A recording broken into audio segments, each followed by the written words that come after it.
Thank you, councillors. Is there any apologies, Mr Benny? A single apology this evening, Councillor Louis Trong. Thank you. Yesterday was the last day of NAIDOC Week, which is celebrated by all Australians and is a great opportunity to learn more about Aboriginal and Torres Strait Islander communities.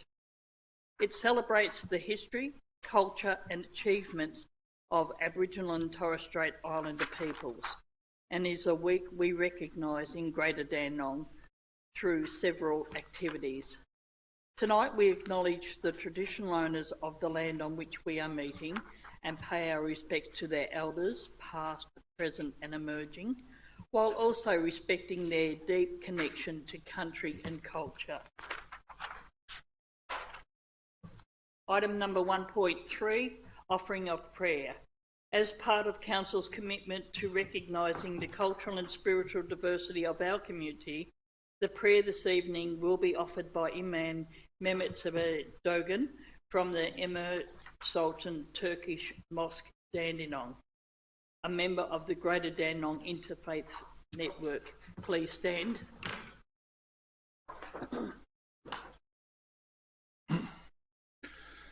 Good evening, everyone. أعوذ بالله من الشيطان الرجيم. بسم الله الرحمن الرحيم. الحمد لله رب العالمين الرحمن الرحيم مالك يوم الدين إياك نعبد وإياك نستعين اهدنا الصراط المستقيم صراط الذين أنعمت عليهم غير المغضوب عليهم ولا الضالين. Amen.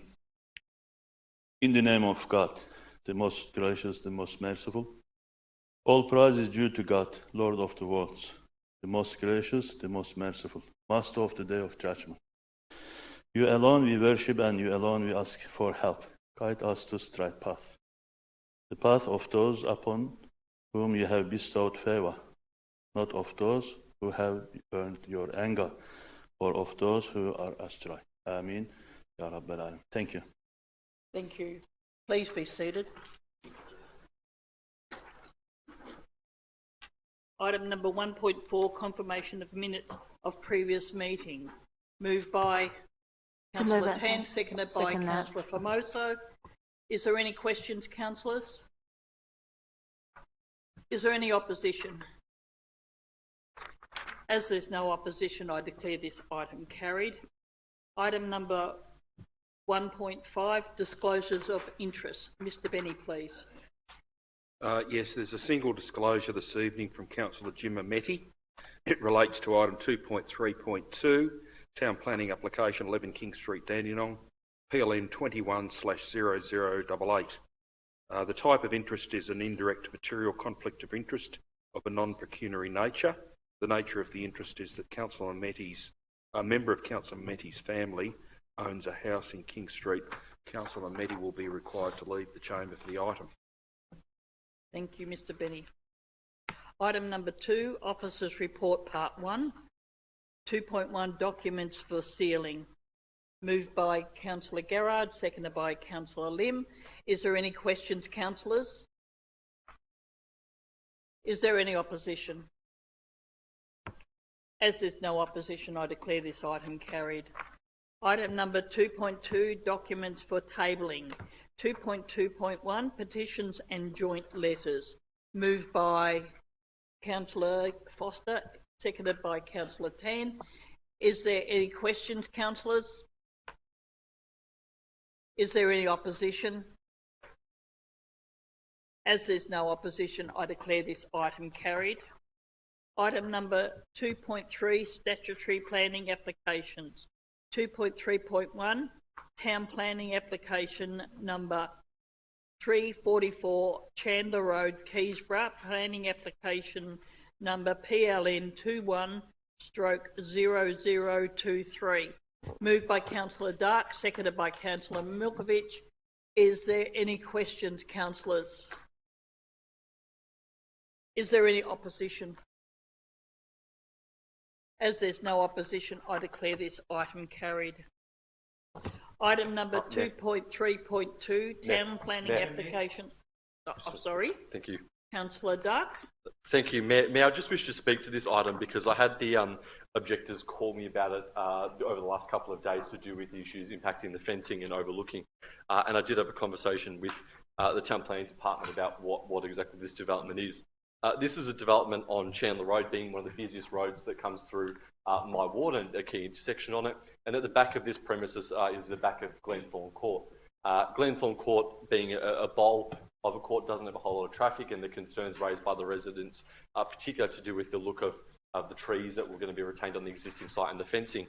Under the planning scheme, there is not a whole lot of room we have to wriggle, and only having 2 dwellings on one whole block when one is a double story at the front with a single story at the rear, and it complies with all of the requirements under the Act. There's not much this council can do, and I'm aware that the residents were planning on tuning in tonight to watch it live, and it was something that I've certainly had a very detailed conversation with about what we do have and parameters available to us under the Act. This is a development which I know has been through plenty of consultation with both the town planners and landscapers to work with maintaining as much of the vegetation on the site as possible, whilst also ensuring that there is site movement. And I'm aware that the redwelling is being retained for, I believe, their family member who's a bit older, retaining at the back. And that is why I believe that whilst it complies with everything and it may not be the best to satisfaction of all my residents, it does suit everything we need to do, in particular housing in this municipality. Thank you, Councillor Dark. Item number 2.3.2, town planning application number 11, King Street, Dandenong, planning application number PLN 21/0088. Councillor Mehmedi. Mayor, I'd like to declare an indirect material conflict of interest of a non-pecuniary nature, item 2.3.2. Further, I declare that the nature of my interest is a member of my family as a house in King Street. Thank you, Councillor Mehmedi.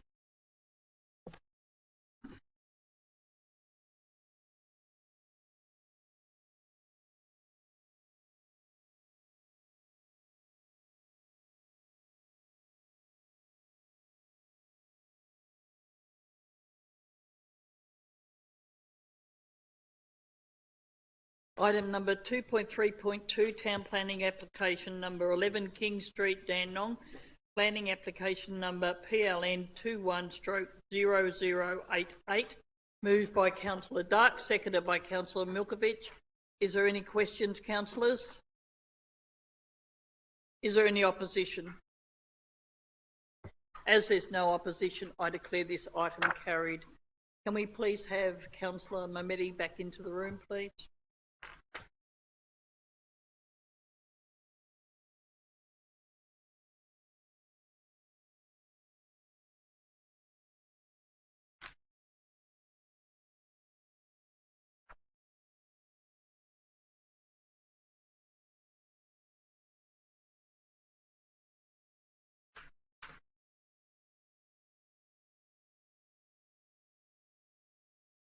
Item number 3, question time public. Mr. Benny.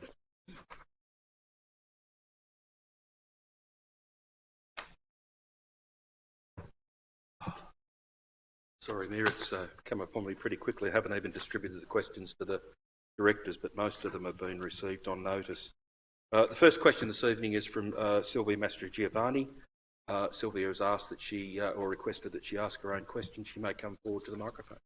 Thank you.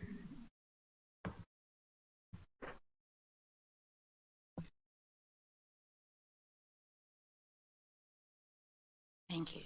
I have heard that the Dandenong Community Hub may not have children's service. This seems strange. The model of an integrated, intergenerational hub has been used successfully for other neighbourhood community hubs, like the Paddy O'Donoghue Centre in Noble Park, and is also planned for the Keysborough South Community Hub as a way of creating a true heart for all of the community of those 2 suburbs. Without children, the Dandenong Community Hub will not be a place of connection between Dandenong residents of all ages as it will not be a place where new Dandenong parents will go to initially for children's services and discover what else in terms of activities and facilities the hub has to offer. Not having children's services creates a dead community centre, and also doesn't meet increasing children's services demands in Dandenong. The data on the council's website says that in 9 years' time, that is 2030, there will be 1,084 more children aged 0 to 4 in Dandenong. There will be demand for 217 more 4-year-old kinder places, 197 more 3-year-old places, and 235 more long day care spaces. And that is just 9 more years. This facility will likely last 40 years. So there will be even more children in the future. Given all the benefits of children's services to both a successful Dandenong community hub, but also the increasing number of children that will live in Dandenong, why is the council even considering not having children's services? That's your question? Having children's services in the Dandenong Community Hub is a no-brainer. Thank you very much. Mr Fiddler, please. Thank you, Madam Mayor, and thank you, Sylvia, for your question. Council has not yet made a final determination regarding the scope of services and facilities for inclusion in the Dandenong Hub. A range of information is being provided to councillors on population demographics and data on current and future projected kindergarten enrolments, as outlined in the Department of Education Kindergarten Infrastructure Plan, also known as the KISP. Long day care and occasional care service demand estimations have also been provided from the Australian Bureau of Statistics data and state recognised occupancy rates. This information, together with feedback from the recent community consultation and the review of the 2020 Dandenong Hub needs analysis, is being provided to councillors for consideration. An endorsement of council's position regarding the scope of the Dandenong Community Hub is planned to be presented to a council meeting in August. Thank you, Madam Mayor. Thank you, Mr Fiddler. To clarify, Mr Fiddler, do you have a date in August when we will know for sure? I believe it's the 23rd of August is when the report will be before council. Well, thank you. Thank you. Thank you very much. Mr Benny, please. The next question is from Tim Borden of Noble Park. Following the strong desire by community members earlier this year to see some real effective action by council on the removal of trees on private land, what is the date of the council meeting when the local law on regulating the removal of trees on private land will finally be decided on? Council seem to be taking a long time to make a decision about this vital action. Mr Bosman could respond, Madam Mayor. Mr Bosman, please. Madam Mayor, thank you through yourself to Mr Borden. Council officers are currently finalising the urban forest strategy documents, which are intended to be tabled at a council meeting in September for adoption. It's important to finalise the urban forest strategy first to set the course for council's future direction for trees on private land, whatever that direction might be. And once the urban forest strategy has been finalised, council will then further consider whether or not to pursue the introduction of a tree protection local law. So the further consideration of the tree protection local law is likely to occur towards the end of this year, this calendar year. Thank you, Madam Mayor. Thank you, Mr Bosman. Mr Benny, please. The next question is from Don Bakari of Keysborough. When and where did CGD officers advertise an amendment to the plans to acquire public open space of plan number PS 729572N and make a variation to the easement to allow the building of Lot 1 at 448 to 480 Cheltenham Road, Keysborough? Process is clearly required as per the CGD website. Per the CGD website. Mr Bosman, Madam Mayor. Mr Bosman, please. Madam Mayor, thank you. And to Mr Bakari, so I'm going to go into a bit of detail on this one. Plan of subdivision, PS 729572N, the one referenced in the question, does not contain any areas of public open space, and nor does the previous plan of subdivision for the site, being PS 640649W. Both plans show multiple easements for the purpose of roads, sewerage and drainage. However, no public open space was shown on these plans of subdivision.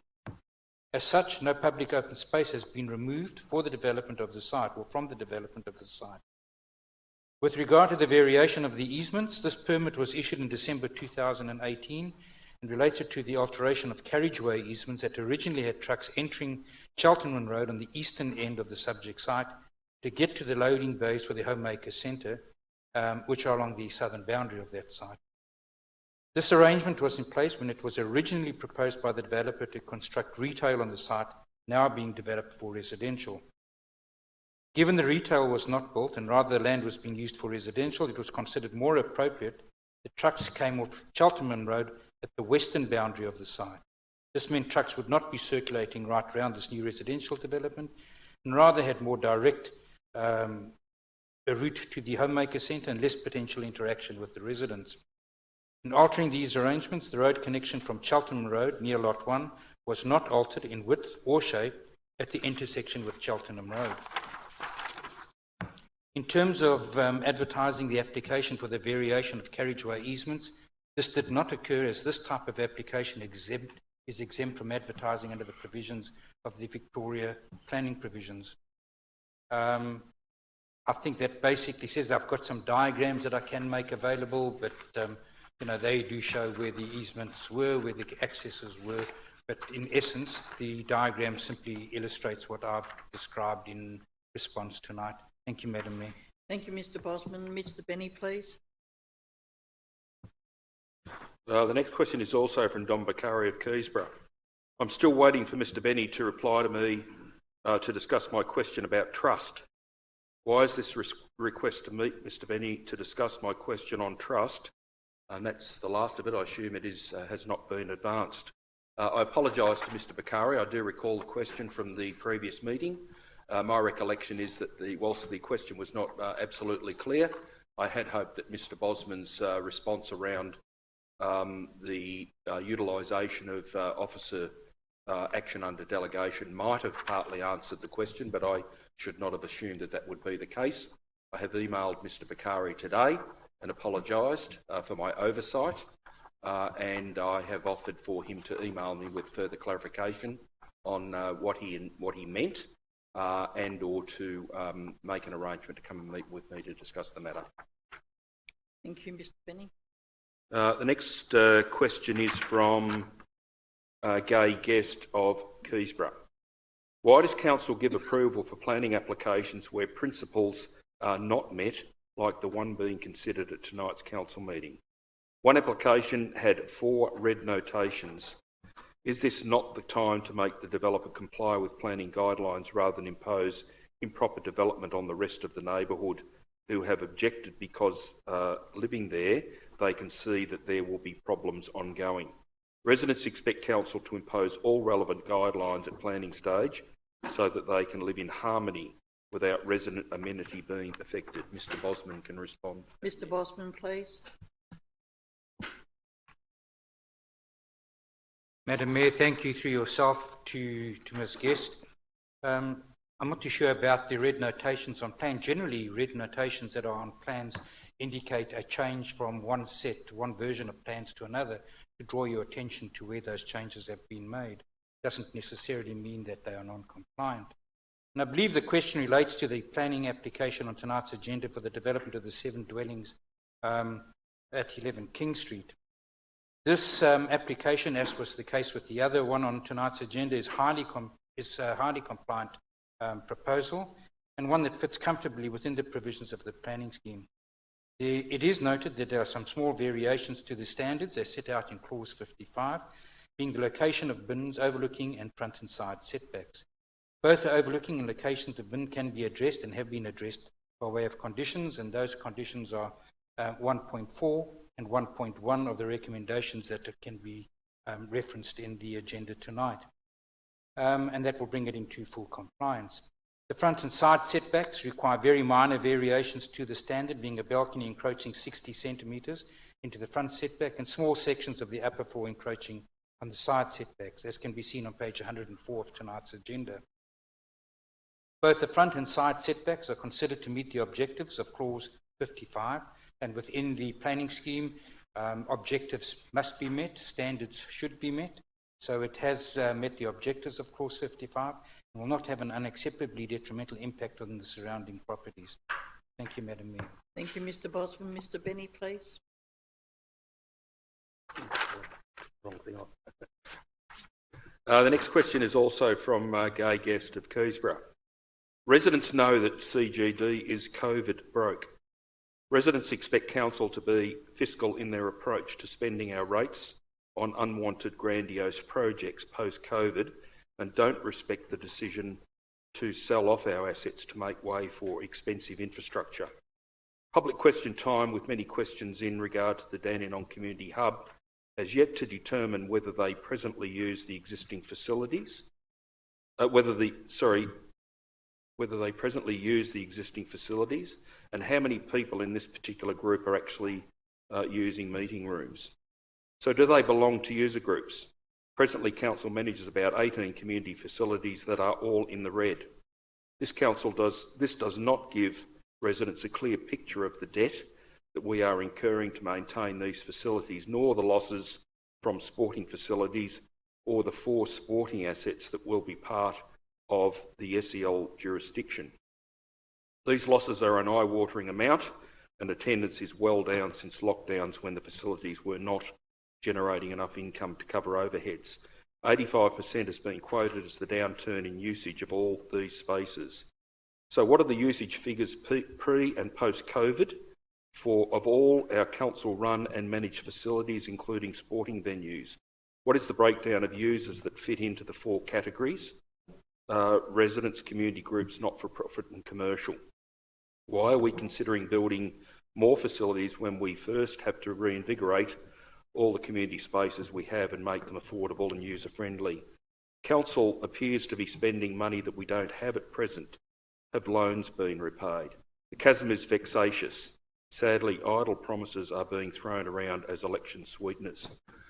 In response, I can advise Ms Guest that there is some complexity to the question that she asks, and Mr Fiddler's team have taken those elements of the question on notice and will provide more detail around the utilisation of certain facilities pre-COVID and post-COVID. But I don't want to let the opportunity pass with comments being made such as residents know that CGD is COVID broke.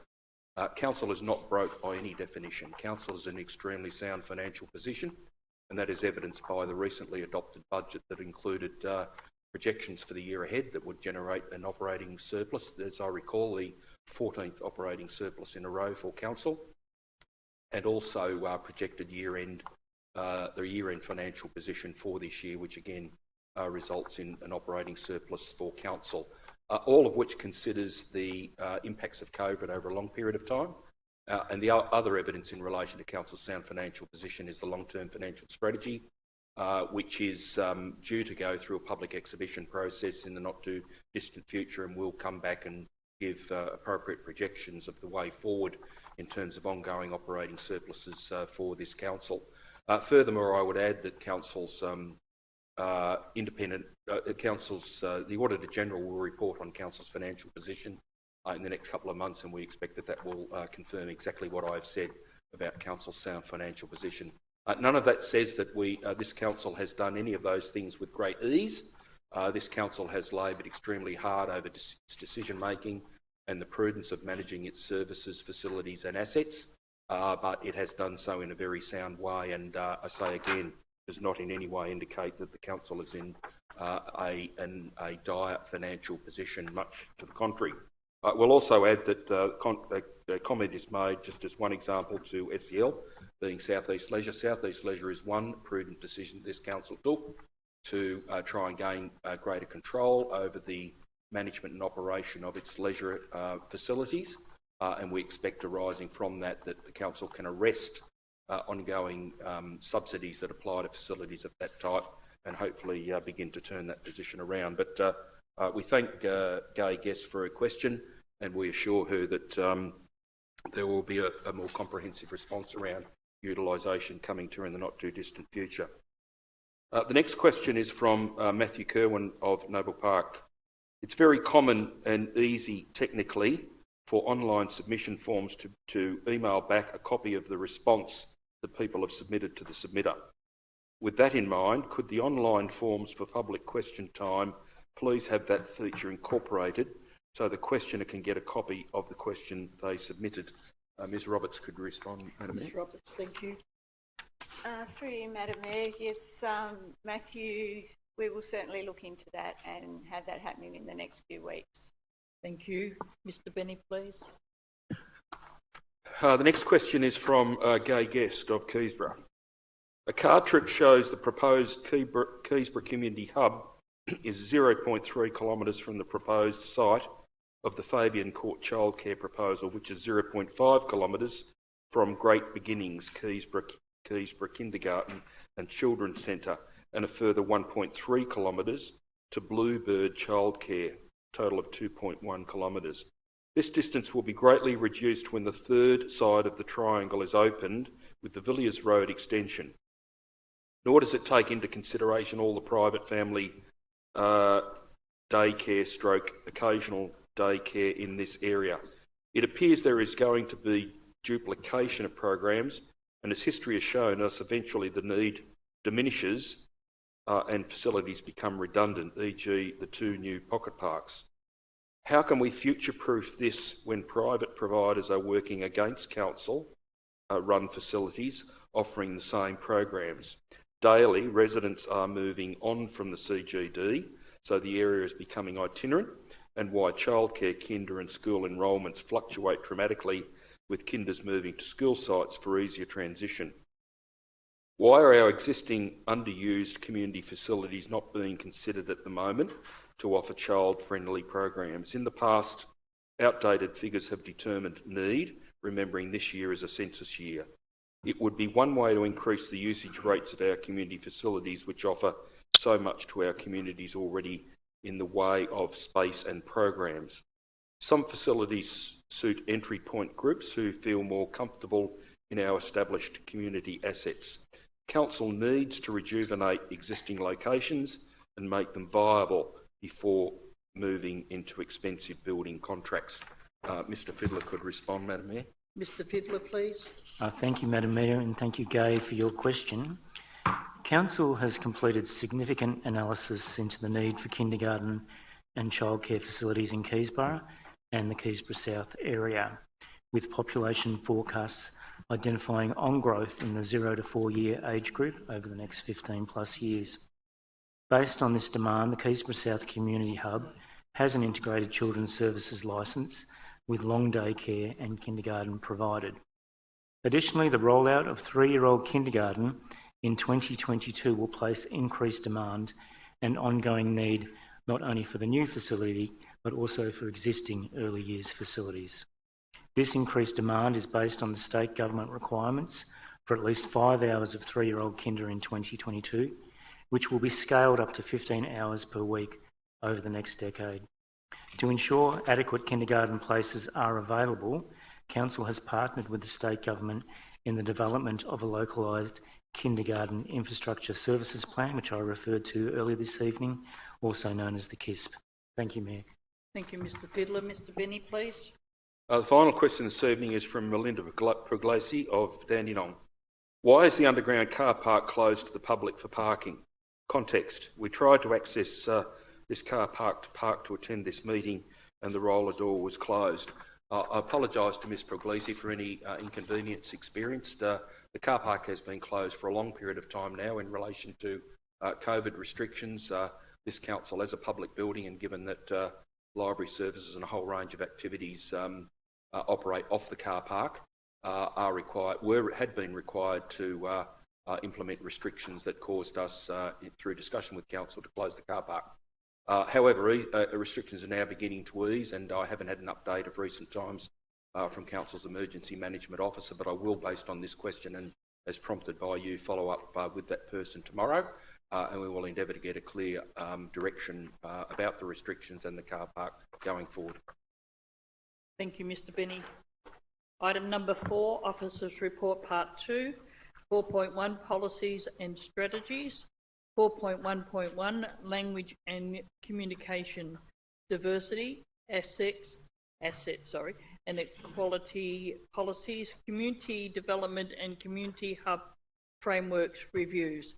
Moved by Councillor Gerard, seconded by Councillor Foster. Is there any questions, councillors? Is there any opposition? As there's no opposition, I declare this item carried.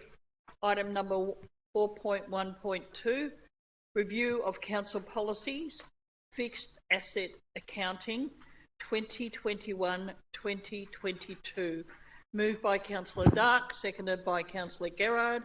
Is there any questions, councillors? Is there any opposition? As there's no opposition, I declare this item carried. Item number 4.2, Other. 4.2.1, Audit and Risk Committee Charter. Moved by Councillor Gerard, seconded by Councillor Lim. Is there any questions, councillors? Is there any opposition? As there's no opposition, I declare this item carried. Item number 4.2.2, Audit and Risk Committee Self-Assessment. Moved by Councillor Gerard, seconded by Councillor Dark. Is there any questions, councillors? Is there any opposition? As there's no opposition, I declare this item carried. Yes, Councillor Gerard.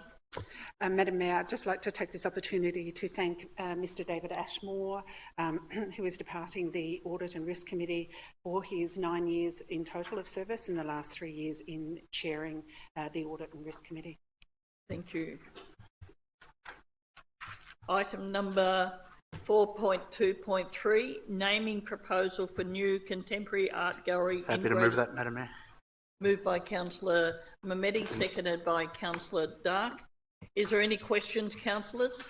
Yes, Madam Yes, Mayor. Councillor Mehmeti. I'm reading item 6, consultation. It says that it's going to have an open community consultation process will be conducted to name the gallery Dandenong New Art, and then it goes on to say that consultation has already been completed with the Greater Dandenong City Council's Art Advisory Board, who are unanimously support this proposed name. So who are we actually consulting with? Mr Fiddler, please.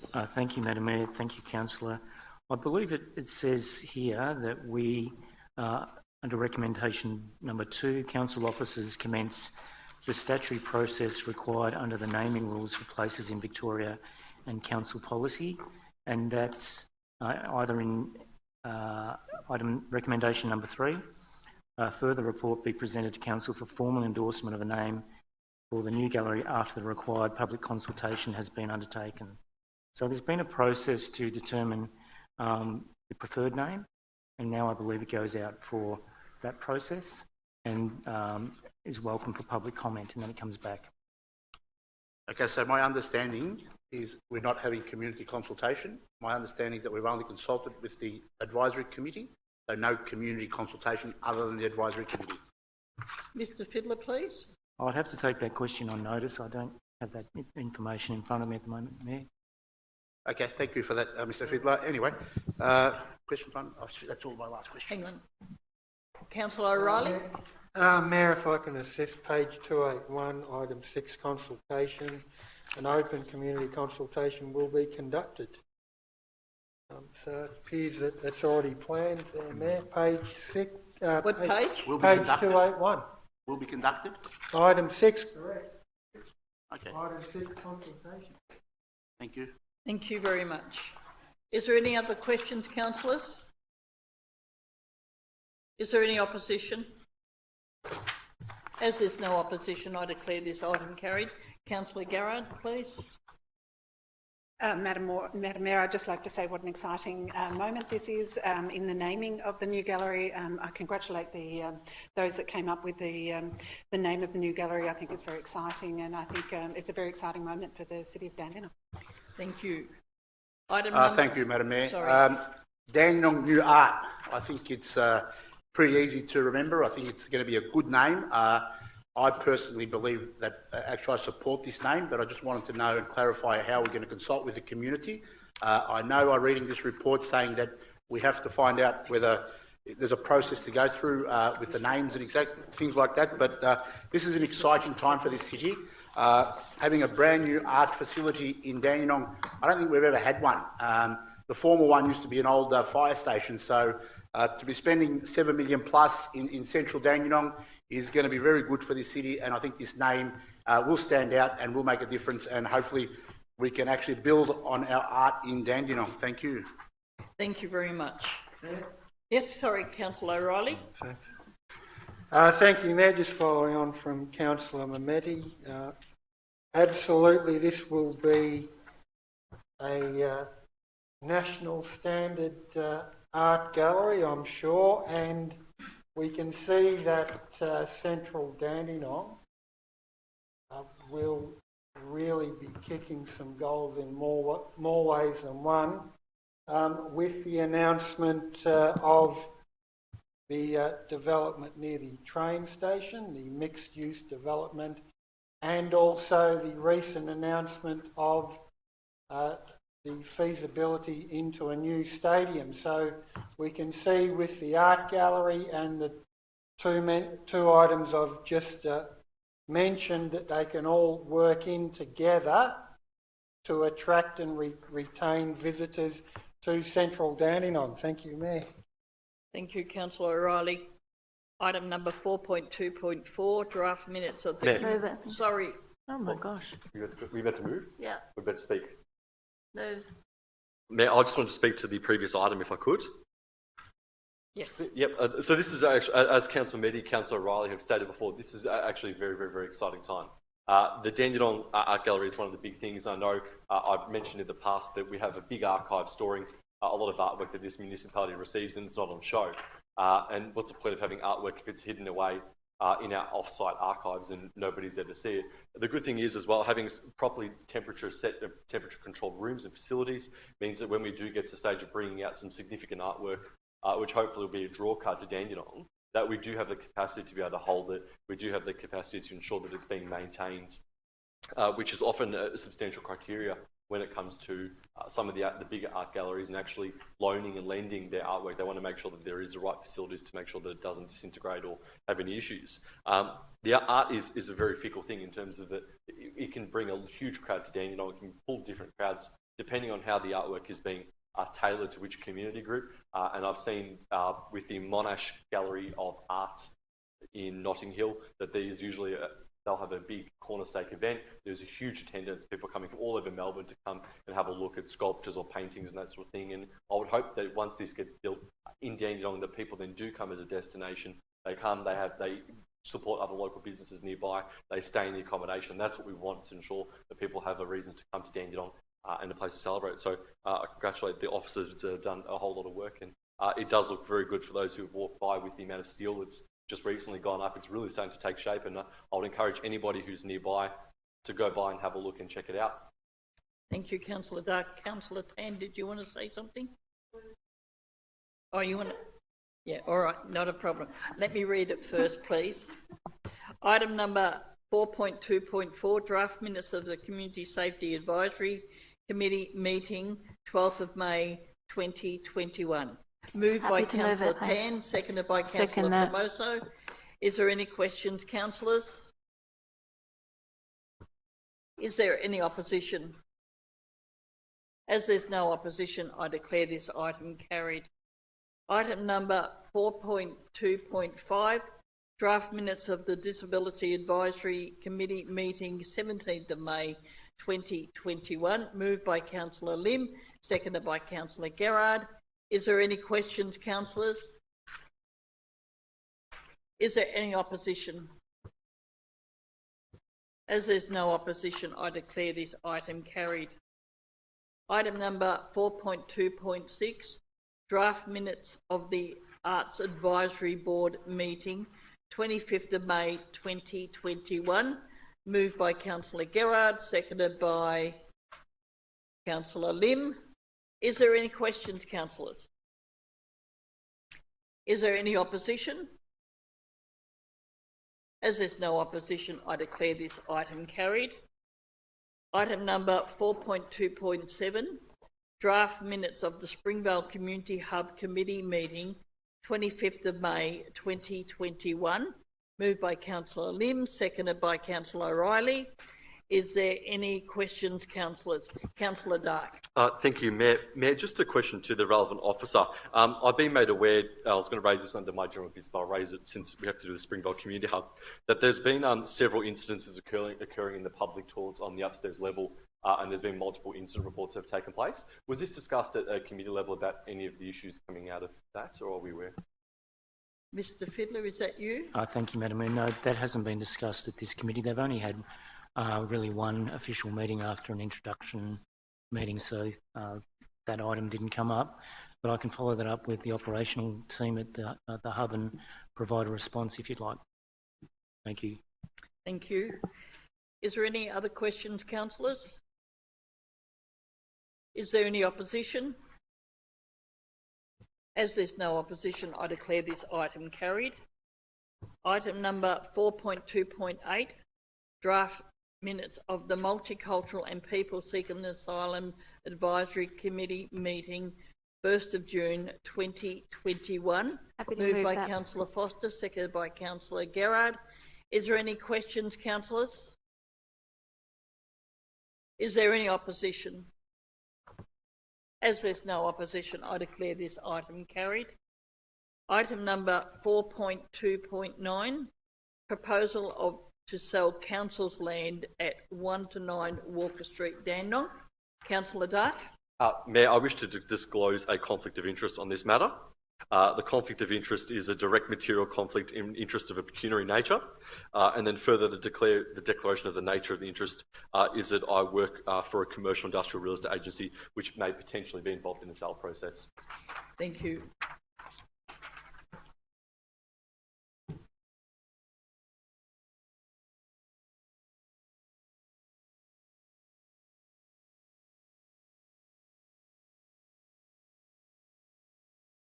Item number 4.2.9, proposal to sell council land at 1 to 9 Walker Street, Dandenong, moved by Councillor Mehmeti, seconded by Councillor Milkovich. Is there any questions, councillors? Councillor O'Reilly. Thank you, Mayor. Just a question that's been raised, I think, on social media, but I think it's an important question, and that is that the situation of Connections Art Gallery, which is a well-loved local community group. How is there any planning or any idea at this stage on how we can assist them with future displays in the main gallery and so on? And I understand that they had a temporary sort of lease at this premises, but just I wanted to know if there's any thoughts on that. Thank you, Mayor. Mr Fiddler, please. Thank you, Mayor. I'm aware that our teams are working very closely with the user groups of the current Walker Street Art Gallery, and looking at other ways, other places for them to be located and supported or involved in the new art gallery when that opens. So in part one, in terms of displays, absolutely, of their works and their involvement in displaying those.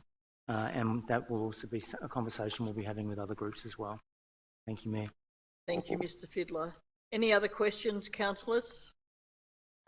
Yes, Councillor Thank you, Madam Mayor. Milkovich. Just a quick one regarding item number 15, point number 2.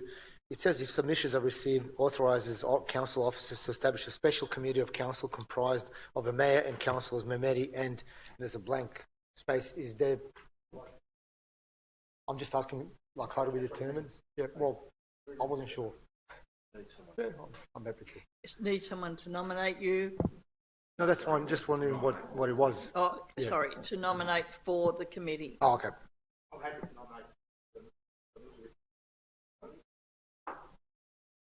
What?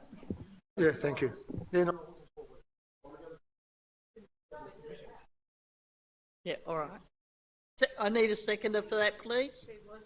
Well, I think Oh, so on reflection, Madam Mayor, Councillor Mehmeti has moved the item. I was remiss in not reminding him that he should have moved it with a name included, but if he'd like to move it with that name included. make that amendment. And Councillor Yeah. Milkovich can second the item. To do that, Madam Mayor. So insert and Councillor Milkovich. All right. And you're seconding the item, Councillor Yes, Madam Mayor. Milkovich? Thank you. Thank you. Is there any questions, councillors? Is there any opposition? As there's no opposition, I declare this item carried. Yep, can we have Councillor Dark back, please?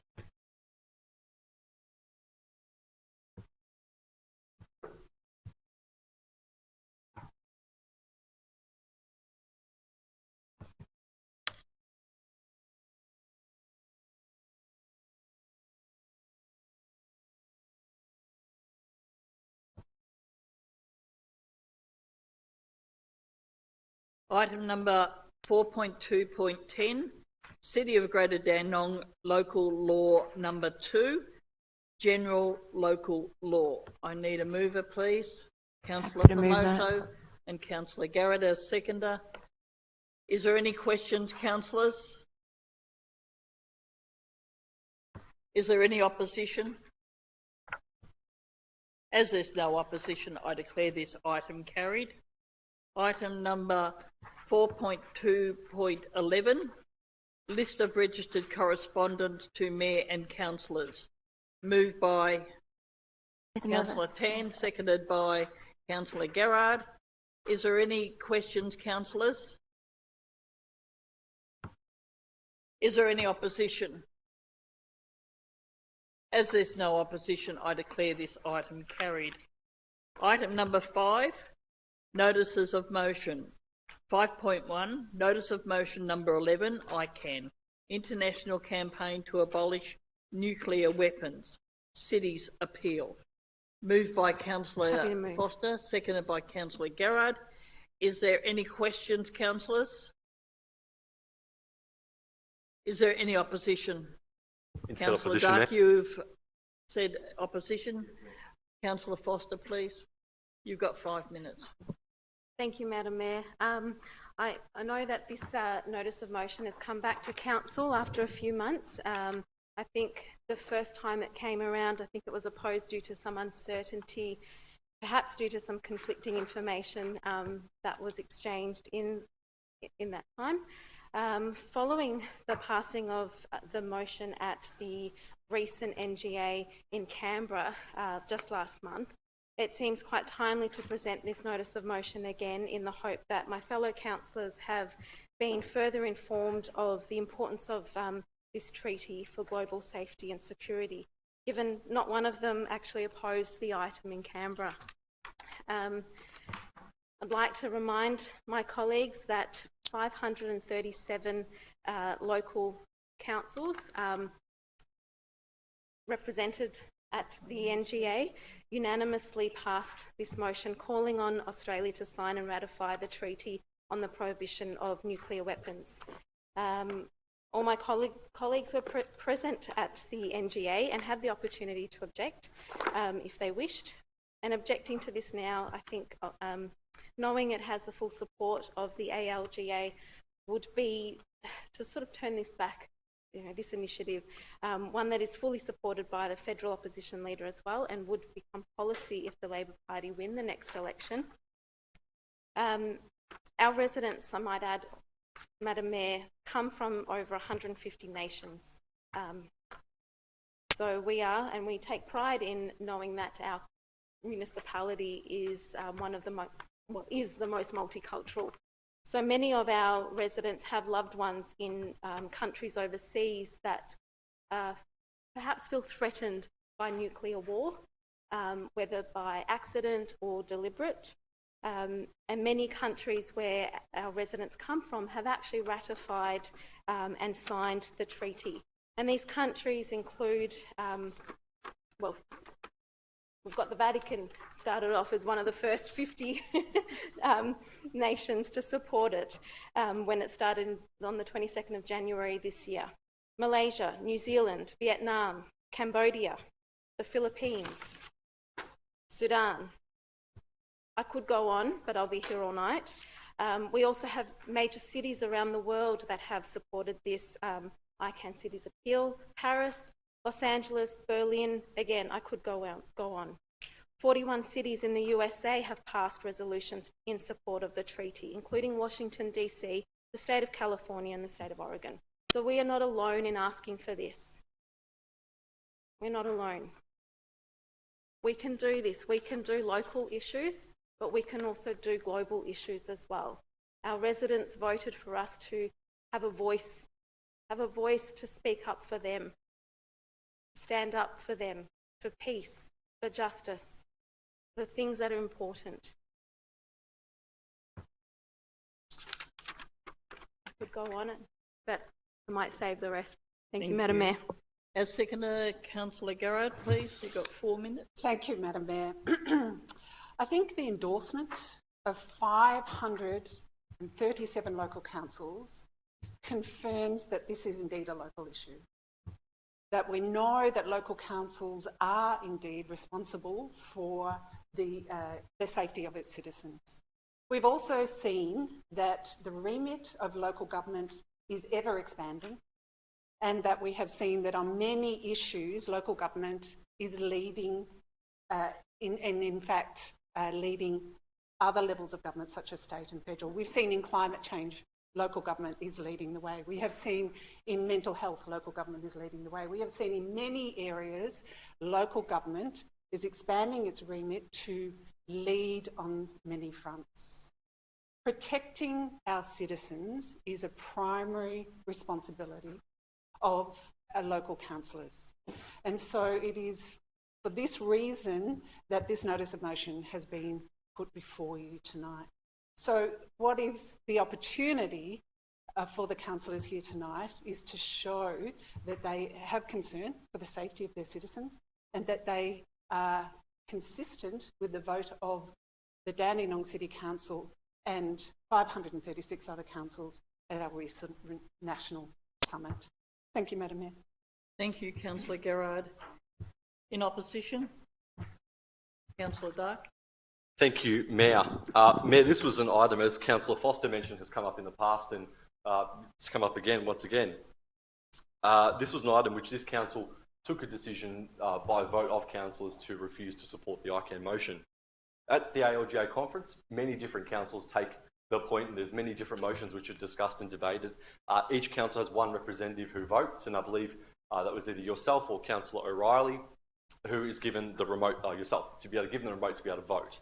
The ALGA always passes motions which always inevitably get passed on to the federal government, and I would say categorically the majority of them get knocked down. Things such as recognising local government in the Constitution, those sort of ridiculous policies in which local government takes a point of view, and an aggressive point of view, without actually having proper consultation, and that's why the ALGA has one of the lowest amounts of actual acceptance of motions as well. And the same thing happens with the MAV State Council and other councils as well. As Councillor Garrett mentioned, there's a lot of activist councils around Melbourne, even around Australia, and those activist councils use their position as councils to agitate aggressively or however they wish to do it for change, whether it's accepted or not. This council took a firm position, and I will never know how this council voted within the ICANN motion, but this council took a firm position that we didn't support at this stage, and I think this is the same thing we are still seeing now. In the city of Greater Dandenong, we have some of the most significant challenges that we have and any other municipality faces in Melbourne, in Victoria, and in Australia. We have one of the lowest level of education, people who live within our municipality, low levels of workforce, and they're migrants who are looking to get ahead. And these people want council to take a position to support jobs, for creating jobs to get people into work. They want to support the economy. They want people to be able to come out, to be able to get jobs, to be able to spend in the community, to be able to raise their families. They want crime levels within the city of Greater Dandenong to be brought under control. They want to live safe and harmoniously, and you see a lot of people moving into the city of Greater Dandenong, in the Keysborough, Noble Park wards, in Springvale, are people who want to raise a family. There are a lot of younger families moving in, and nuclear disarmament raises anywhere near, certainly that I've ever spoken to, of where they're rates. And I was down only a couple of weeks ago down at Kamura Reserve with the Keysborough Soccer Club with the turning on the lights there, and I actually mentioned to a couple of them that the council had a motion that came up to do with nuclear disarmament, and we look like the laughingstock. People within the soccer club thought, why is council even debating this? And that is a position that I think the majority of residents want. They want people to be able to focus on what matters to them, what is actually important to them, and not what is political posturing pandering to certain ideals which are the proviso. I note that of the councils which are signatories for the ICANN motion, you have councils like Yarra, Darebin, Moreland, the city of Byron Bay, ones which are categorically controlled and by their own dominance controlled by the Greens. And there's those sort of councils which agitate for this sort of framework. And I think it would be, for this council to then come out and ratify and support this agenda, just shows how much we don't care about the actual issues that they care about. And instead that we are happy to use this council to pander for things that nobody really cares about within a municipality. So I think that the best thing this happened tonight is the same that happened previously, and I would highly, strongly encourage my council colleagues to vote no on this. Thank you, Councillor Dark. Is there any other speakers for or against? Councillor Milkovich. Yes, against the notice of motion. Thank you, Madam Mayor. North Korea, Israel, Russia, China, France, United Kingdom, Pakistan, India, Soviet Union, and South Africa. These are the nations that do, in fact, have nuclear weapons. And until such time that we are members of this very exclusive club, I think the point of debating a notice of motion that's got to do anything with the nuclear disarmament is pointless, quite in fact. Now, I got to ask myself and yourself, Madam Mayor, and my fellow councillors, as to what has changed in the last couple of months since we voted this notice of motion down last time. We haven't seen our roads getting any better. We haven't seen our residents walk the streets any more freely than what they have. What our residents want and demand is an action that reflects directly on what is happening in the city of Greater Dandenong. We want art galleries. We want community hubs. We want swimming pools. We want recreational centres. We want safe and sound roads. We want to be able to access everything that this council has to offer. Signing such a petition that actually achieves nothing for our residents is in fact a waste of time and money and council resources on officers' time that will, instead of focusing on problems at hand, will waste time trying to figure out how do we best approach this problem when we are not even members of such an exclusive society like these nuclear powers are. So I think nothing in the last couple of months has changed. I believe that this notice of motion will serve to no effect and no purpose to the residents of City of Greater Dandenong, and for that matter, I think we should be voted down. Thank you, Councillor Milkovich. Is there any other speakers for or against? Yes, Councillor O'Reilly.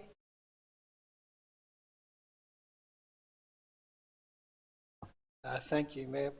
Well, I think the arguments have been put forward as somewhat black and white or binary in that if we support this motion, that means we don't support jobs at this council. And it's not an either-or situation. What should have happened with this motion the first time is it just gets approved, right, by council unanimously, and then all that it costs council is someone to type a letter and a piece of paper. That's it. That's the cost to council. We've spent more time debating this than it would actually take to do what the motion is calling for.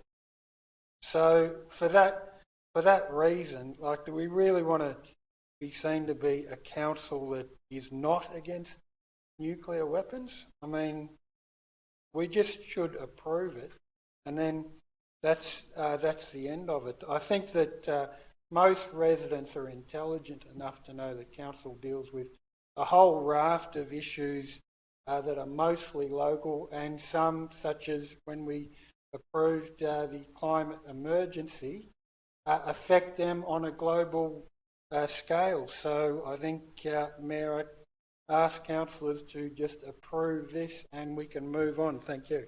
Thank you, Councillor O'Reilly. Any other speakers for or against? No, you're right to reply, Councillor Foster. Thank you, Madam Mayor. And just like Councillor O'Reilly said, we can do both. We are smart enough as councillors to do both. I think I've said it before, we can walk and chew gum at the same time. And our residents voted for us to not only deal with roads and parks and rubbish and things like that, but to also advocate on a bigger scale, to be that voice. We've done it with climate change. We've done it with refugees.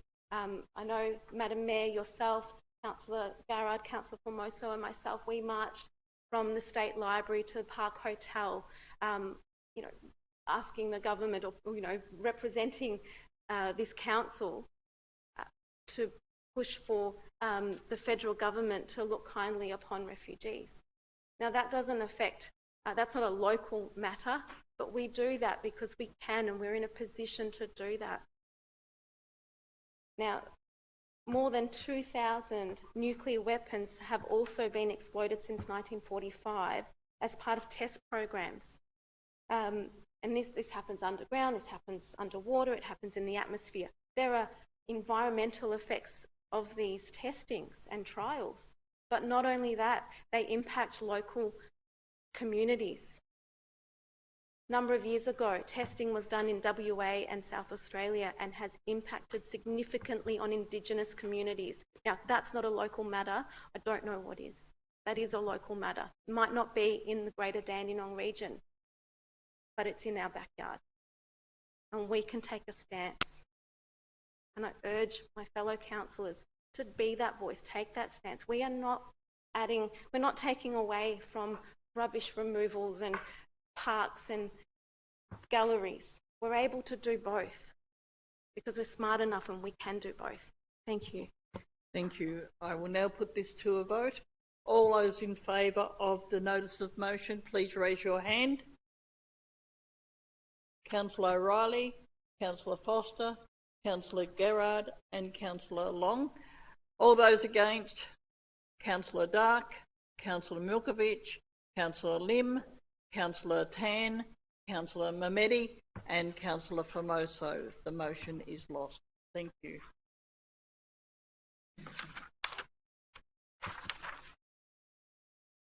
Item number 6, reports from councillors, delegates and councillors' questions. Councillor O'Reilly.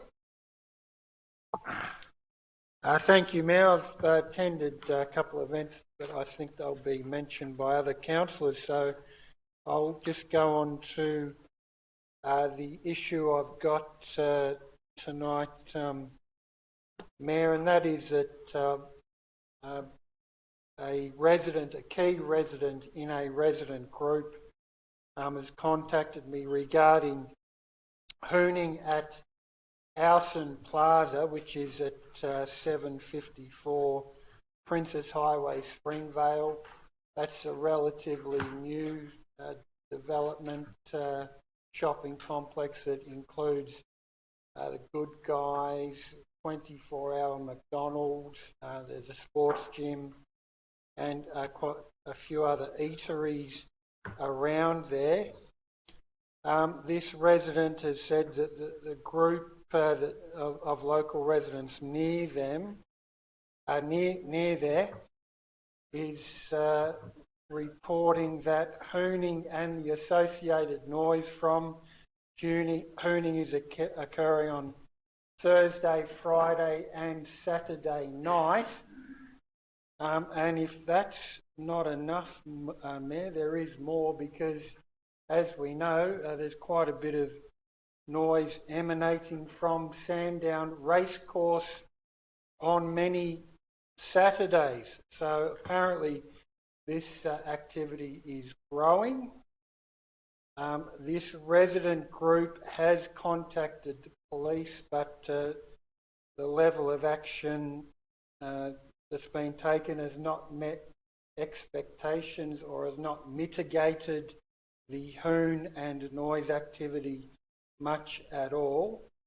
And it's obvious, Mayor, that this activity is impacting these local residents' quiet enjoyment, their residential amenity, and I could imagine if I was living there, Mayor, that their mental health through lack of sleep when you've got that much noise going on for that period during the week. So, Mayor, can I suggest a solution? It might be a bit novel because I've never done it this way, but I think, Mayor, the best way for us to proceed is if I can ask yourself as Mayor to convene a meeting. It would probably be a remote meeting due to COVID, but a meeting specifically focused on hooning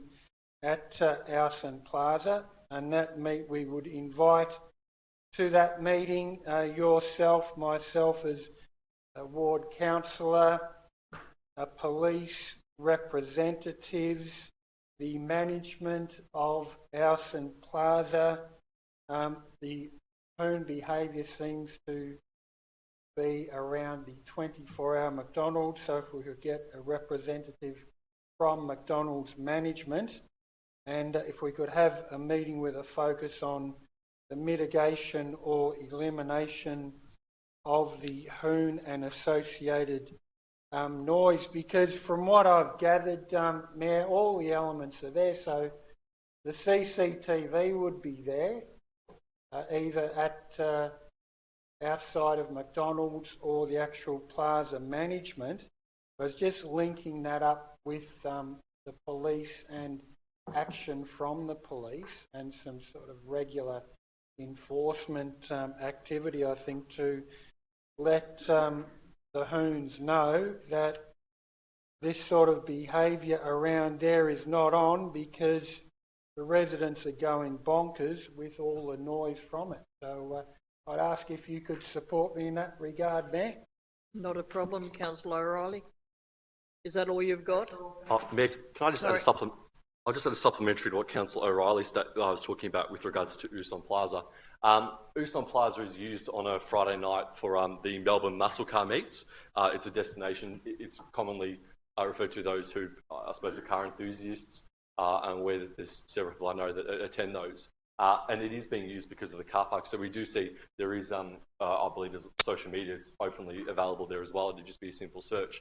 But I believe that the behaviour is accepted by some groups there as well, and they do it to bring people to the area as well as showing off their cars before then engaging on their Princess Highway burnouts.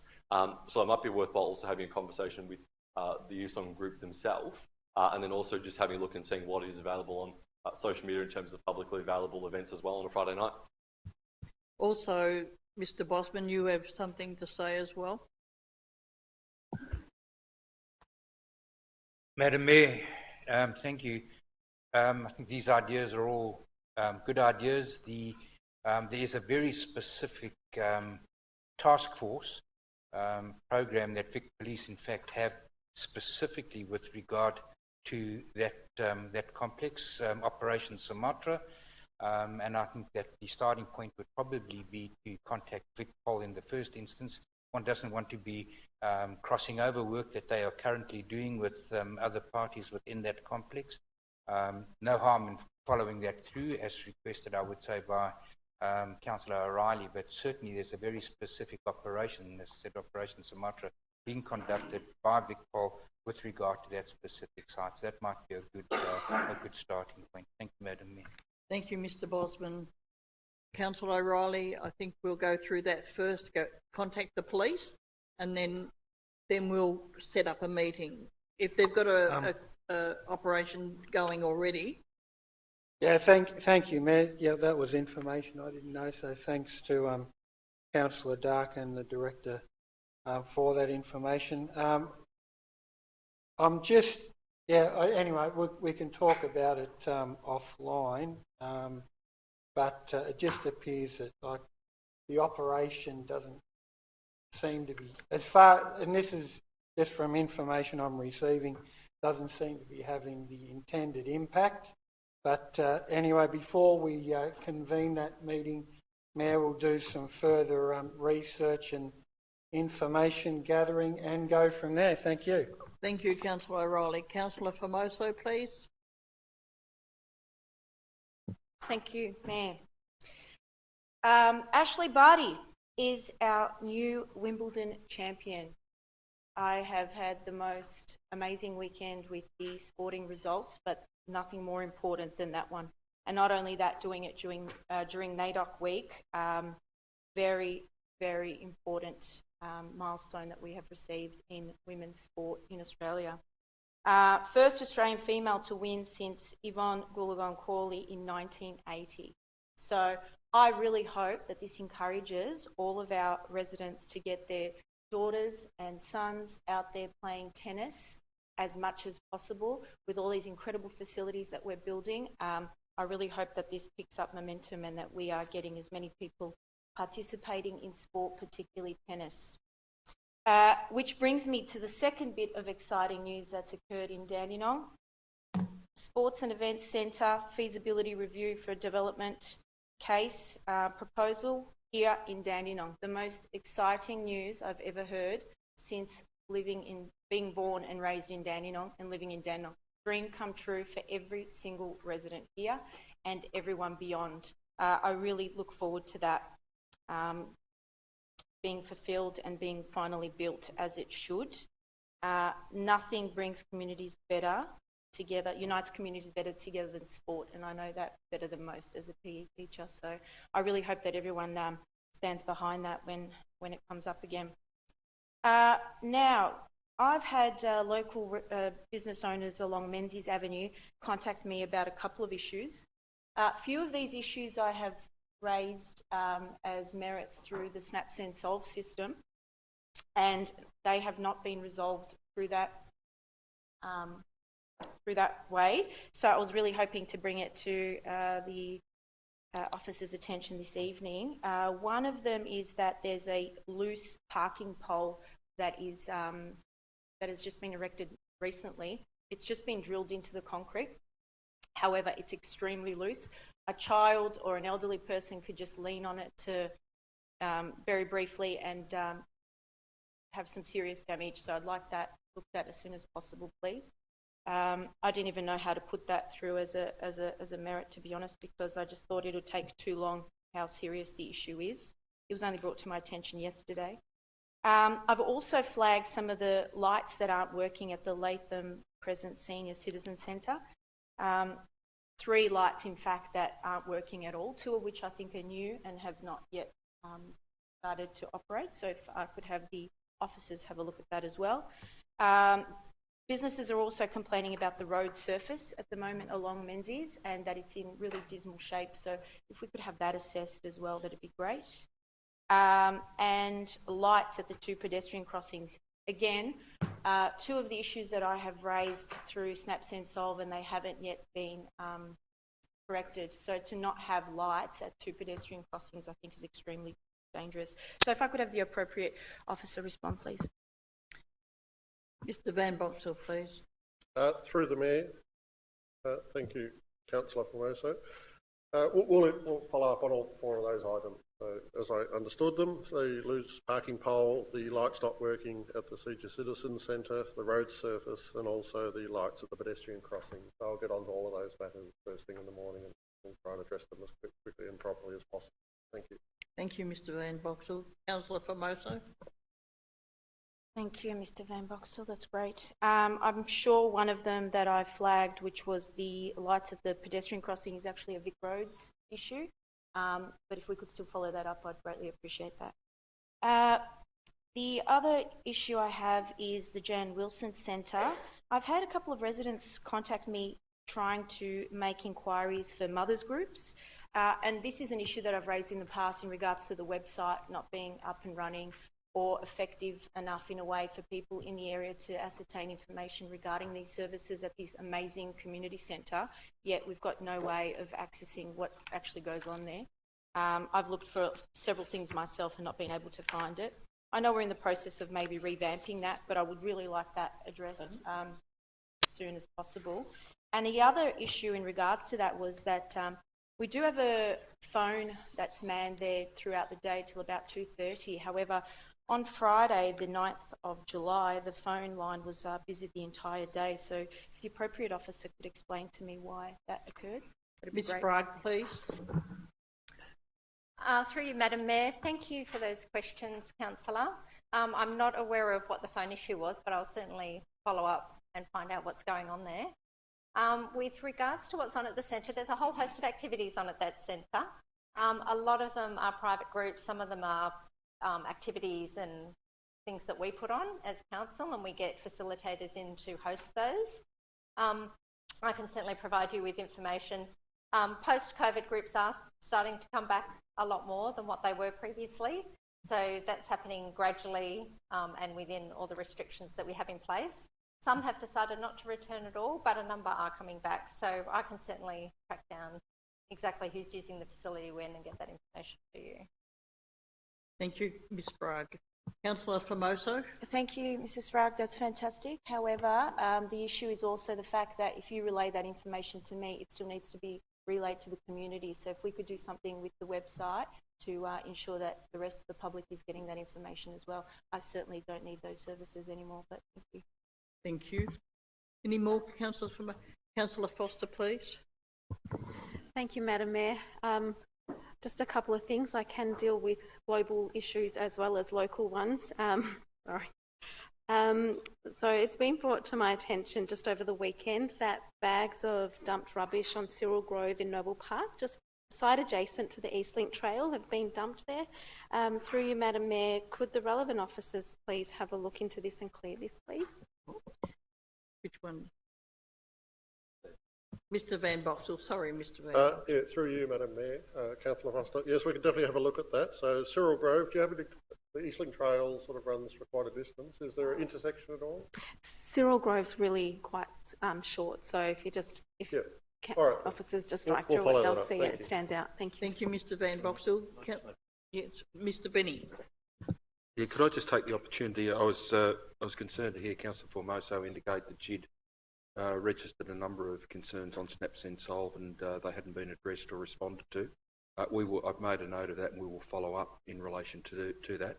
As far as I'm concerned, SnapSenSolve continues to be a very reliable mechanism in relation to the matter that you raised, Councillor Foster. I think it's an ideal situation because you're in a park environment. It'll give you the coordinates for the location, which in turn tells us precisely where it is without knowing a street address. So I would, notwithstanding Councillor Formoso's recent experiences, encourage all councillors to continue to use and advocate SnapSenSolve, and we'll certainly get to the bottom of any current issues if they exist. Thank you, Mr Benny. Councillor Foster, please. Thanks, Madam Mayor. Just back in, I think it was January, I brought it to Council's attention about the parking situation on Hemming Street, just outside the IGA there.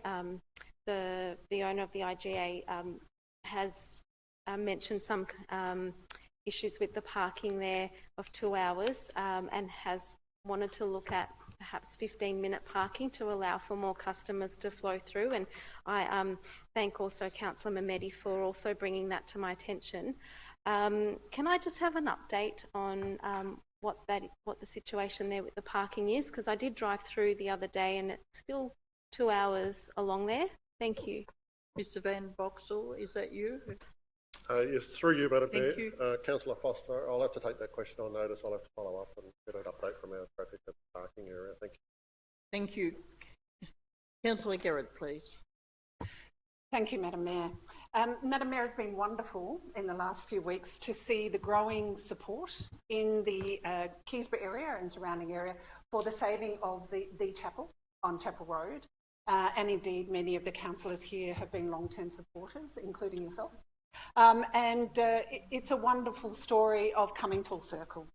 144 years ago, the community donated the land to the Uniting Church for the building of the chapel. They built the chapel, they assisted to run the chapel over the years, and if the chapel were to come back to the community, as we hope it will be a wonderful story of coming full circle, coming from the community back to the community. And the community have indicated they have tremendous vision for the chapel. They see the chapel as potentially a wonderful community space, a community art space, a community garden, a place of gathering, a place of connectingness, and they're increasingly becoming very excited about this. We have almost 2,000 signatures on a petition to save the chapel, and there is growing excitement and hope that talks that are coming very soon may be positive, and we may have some positive news on that direction. Thank you. Thank you, Madam Mayor. My first question is a follow-on from a statement that was made earlier. This is a question without notice. If the local law is a significant part of the urban forest strategy's effectiveness, then how can the strategy be endorsed at the council meeting before the matter of the local law has been dealt with? Mr. Bosman, please. Madam Mayor, thank you. Through yourself, Councillor, I think what I said was that it will give important direction to the establishment of a local law. It is not a component of the strategy. The local law is not a component. I first want to dispose of, and we dispose of the strategy that is the urban forest strategy, and that will give direction to and underpin any data and information that will then be used to take the question of the local law forward. So they are it's a two-step process, and I think it's a logical two-step process, so that when we're dealing with the local law, we're dealing with a very distinct component around the issues of trees and the trees on private property, as opposed to the broader urban forest strategy. So it's, when I say it's not a component of, it doesn't sit, it's not embedded within the urban forest strategy, but it certainly takes its clues and it takes its influence from that urban forest strategy. Thank you, Madam Mayor. Thank you, Mr. Bosman. Councillor Garrard, please. Thank you, Madam Mayor.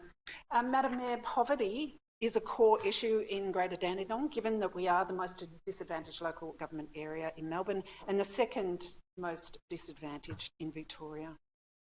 What is the status of the Greater Dandenong anti-poverty strategy, and when is early community consultation for this document likely, given the likely and strong broad interest in the public on this issue?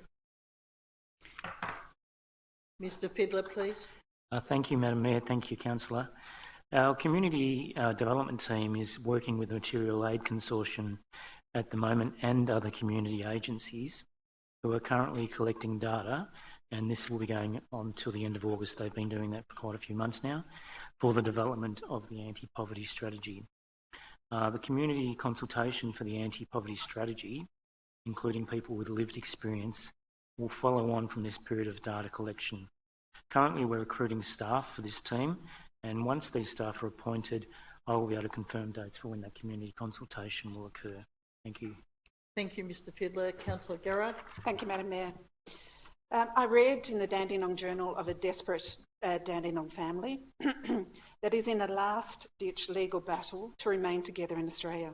I understand that the City of Casey were asked 2 years ago if they wanted to be part of the local government mayoral task force supporting people seeking asylum, and at that stage they said no.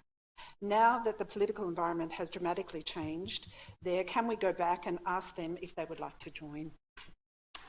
Mr. Fiddler, please. Thank you, Mayor. Thank you, Councillor, again for the question. We started some conversations with the City of Casey over the last couple of weeks over this issue, and we will raise this concern with the chair of the task force, who is our Mayor, Councillor Angela Long, to make formal contact with the City of Casey. Thank you. Thank you, Mr Fiddler. Councillor Garrard, please. Thank you, Madam Mayor.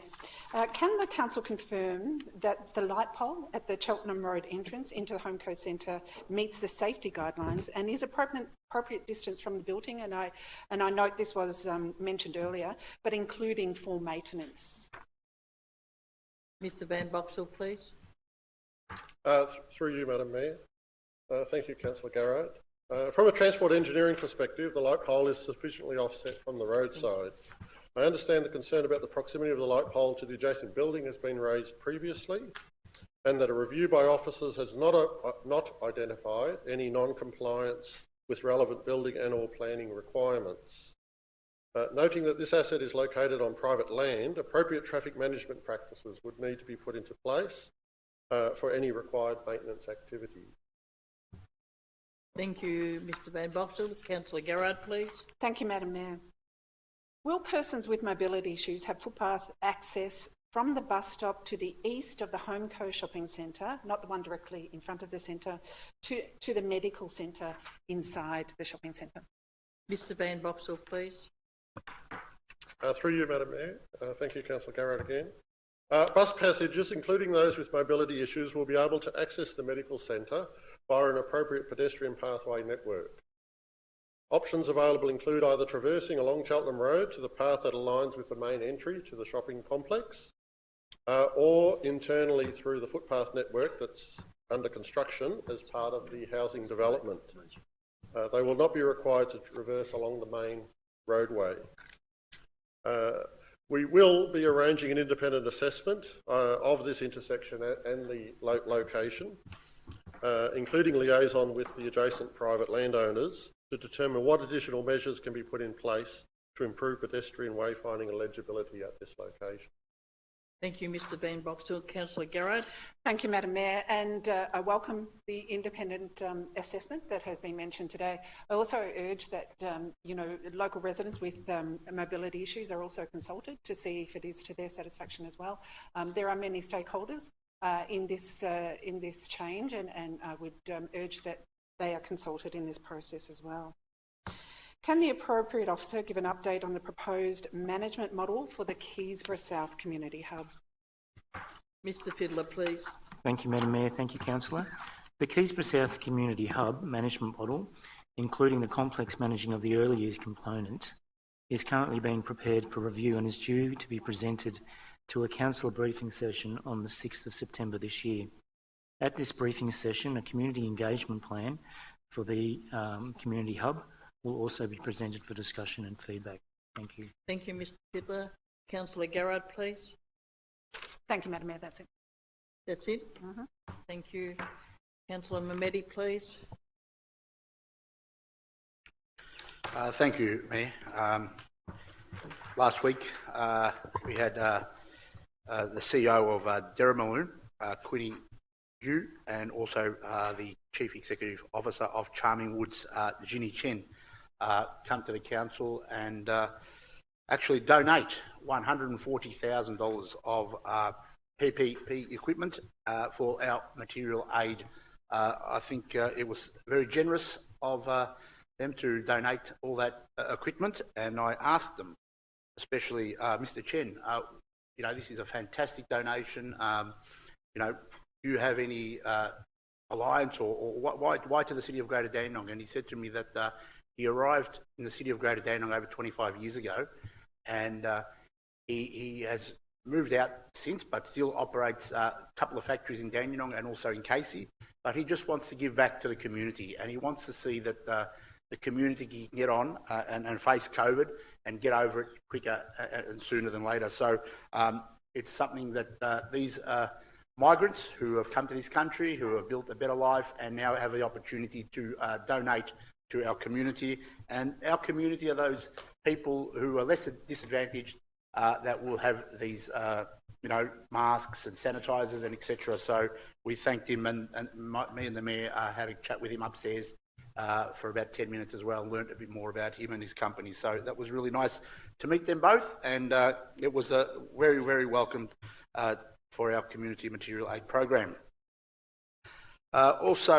Mayor, we also had the announcement of the $200,000 feasibility for a rectangular playing field for soccer and rugby, as well as festivals and concerts, while also providing facilities for education, training, community outreach programs and conferences. I think this is going to be what will make Dandenong, which will make the revitalisation of central Dandenong. We've already got rid of the 5% RCD levy. We had another announcement from the Minister, $200,000 upgrade to Dandenong Station. There's 3 crane towers in Dandenong at the moment, and I think the state government at the moment has got a slogan, and the slogan is the Dandenong's Big Build. How's that sound? Dandenong's Big Build. I'm looking forward to it. I think it's an exciting time to be investing in Dandenong, and I think many people are starting to look at Dandenong and see, wow, what's happened here in the last 10 years. And I think we as council have contributed part of the $700 million that's already been spent here. We also had the opportunity to participate, Madam Mayor, with you also, Madam Deputy Mayor, to the Salvation Army turning of the sod, which is also another $13.5 million, and that's just down in Walker Street. So many people who don't know the area really well, but are really surprised when I start to talk to them about these figures. Another investment in just down the road, just on the corner of Langhorne and Foster Street, is Deal Corp, who is building another $20 million building. So these are just projects that are starting to happen in our city. We also, Madam Mayor, myself and Mr Benny had the opportunity as the Mayor and the Ward Councillor to meet with a Capital Alliance. People who don't know who Capital Alliance is a company that was awarded the contract to be part of Dandenong's Big Build in the Foster Street area. They say that they're going to build approximately, in dollar values, $600 million in the next 15 years. It was interesting to see and understand what their aim is, and they're actually going to put it into plans and in writing and come back to council hopefully in September. But we sort of had a little bit of a chat, and he was very passionate, and I could see in his eyes and in his voice that he really cared about our community, and that's what really surprised me. And he was thinking big. He's thinking, why don't we have a 5-star hotel? Why don't we have an education precinct? Why don't we have these other precincts that everybody else has got? So I'm really looking forward to them bringing their master plan to council in September, and I'm sure other councillors will be able to participate in that consultation. So things are really, really happening in Greater Dandenong, and I'm really happy about that. Also, Madam Mayor, I've had a few questions from our community. They say to me that the Dandenong Stingrays, I'm not sure if they're playing at Shipley Oval anymore. Somebody told me they're playing in Frankston. Do we have an answer whether the Dandy Stingrays are still using Shipley Oval and playing their matches? Is that you, Mr Fiddler? Thank you. Thank you, Mayor. Thank you, Councillor. To the best of my knowledge, yes, they are. Okay. Can you please confirm in the next few days with me, because I'd really love to know, because a resident that lives in Pulteney Street says he hasn't seen them there for a while, so and he reckons they're playing in Frankston. So I'd love to know, because we've got a fantastic facility there, and if it's not getting used, I'd rather put a club that is wanting to use it. We have many clubs in our community that are desperate for sporting fields. So that was news to me, but hopefully that's incorrect, and that person that told me is incorrect as well. So also through you, Madam Mayor, a lot of the businesses are sort of starting to ring me up and complaining about the seagulls. This is creating a big problem for businesses. They're spending now tens of thousands of dollars on trying to secure their roofs and box gutters and things like that. So is there anything else we can do from council's point of view to trying to get rid of these seagulls once and for all? Mr Bosman, is that you?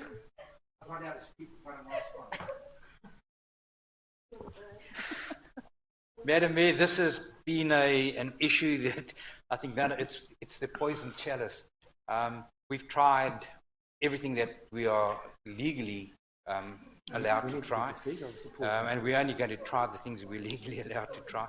I mean, you will have seen the reflectors that we've got on roofs. We've seen the nets that we've put up. There have been things that we've put on our structures. The solution is not a solution that is one which council alone can be responsible for. It does require everybody, I would say, participating in it. The seagulls are a protected species. One may not disturb their nests, one may not remove their nest, one may not take any action to physically eradicate them. We have had experts out and had a look at it. We've tried everything from flying falcons to, as I say, to the reflectors, etc. They are attracted to food, and we have had our local laws officers, etc., going out and trying to educate members within the community against putting food out for them. We have seen, and some of the councillors here have raised with me, I think it might have been Councillor Tan, with regard to one of the parks in Noble Park, where there's a lady that goes out and she thinks she's doing a good deed by feeding the seagulls. These are the things that we've got to try and, it's part of trying to move them on somewhere else. But unfortunately, there is no real solution to them. They are not a pest, they're not feral, they're a protected species, and the only way you're going to stop them roosting in the gutter boxes, etc., is if people secure their own roofs. And this council is doing what it can in respect of its roofs. And a couple of years ago, I think we had an arrangement with some suppliers where people, property owners, building owners, could access their services at a discounted rate, and maybe at some well, the best time to do this isn't now, not during winter, but you know, again, it's, as I say, it's that poison chalice. There is no actual solution to the issue other than trying to assist through things like education and community participation in securing roosting places. Thank you, Madam Mayor. Are we also making food operators within the city secure their rubbish as well? Because some of them don't have big enough bins to put their rubbish in, and that's how the seagulls are actually feeding off the rubbish that is hanging out of bins. Madam Mayor, yes, our waste education officers have done that as well, and it's not just the seagulls. The ones who are making actually the biggest mess in that regard, those very, very clever black crows who actually open the bins. I'll actually watch them physically open bins. But yes, that's all part of that education process. Thank you. Councillor Mamedi? Thank you, Mayor. Clearly that is not working. Clearly we have a problem. Clearly we need a new idea. I'm a little bit upset that these businesses are losing tens of thousands of dollars through repairing their roof. They're losing through COVID. We need to take this, I think, to the next level. I think we need to write to the Minister and let her or him know of our problem, and maybe we can have a one-off clean up and move these nests properly, you know, doing the right thing. But I think we need to do something, because I think what we have been doing is not working, Madam Mayor. Can we write to the Minister? Yes. I think we could do that and see what their answer is as well. Okay. Thank you, Councillor Mamedi. Thank you very much. Also, Mayor, in the Dandenong Journal, as Councillor Garrard said, great to see that the council and the community coming together to talk about the Uniting Church, the church that's on Chapel Road in Keysborough. Can I confirm with Council that we are in discussions with Uniting Church Australia? Mr Bosman, please. Madam Mayor, thank you. Through yourself, Councillor Mameti, yes, I'm pleased to say, as Councillor Garrett had said, that there are very constructive discussions at the moment being held with the Uniting Church. They're very much at the table. All parties want to see the heritage structures on site protected and go forward and remain part of the community, the social infrastructure, not just the physical infrastructure, but the social infrastructure of the community. So talks are happening. Within those talks, as alluded to by Councillor Garrett, is discussion about a very excited and passionate community group taking ownership of those structures and what form that might be taking. All I can say is that it is exciting, it is positive, and we hope to be able to see in the long term those structures, at least one of them, if not both of them, physically and socially retained as part of our community. Thank you, Madam Mayor. Thank you, Mr. Bosman. Thank you, Mr. Bosman. So what I'm understanding is this church will be owned by the community. It won't be owned by the council, so council will not be investing in the church. But up to date, have we spent any money towards that church? Mr. Bosman, please. Madam Mayor, thank you through yourself. Councillor, it's not our intention at all, and I think it's been made clear as part of those discussions. Council is not in the position to or in the business of buying the church, but we're certainly helping play a facilitative and brokering role in trying to come to an outcome. So no, we are looking at the community. In fact, the community have mobilised themselves to form a trust that will, one of the proposals being considered is that the community takes ownership of it. There's a lot of community interest in fundraising for the ongoing maintenance. What have we spent on it in terms of, I don't know what we've spent in dollar terms to date, but certainly our contribution to the exercise has been funding heritage studies, new heritage studies on the site. We've got a heritage architect that is part of the discussions, part of the research, and council is funding that.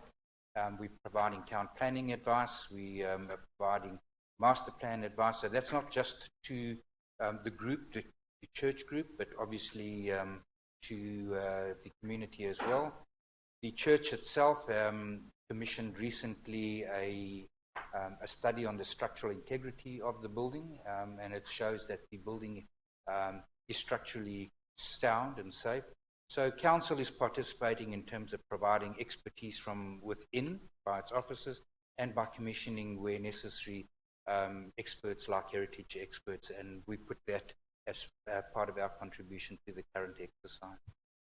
Thank you, Mr. Bosman. Thank you, Mr. Bosman. It's great to hear of this community uprise that will own this facility and run this facility and pay for this facility. So it's good to hear that council is lending a hand, I could say, and I'm more than happy that we continue to lend that hand to the community, to support the community, to save the church.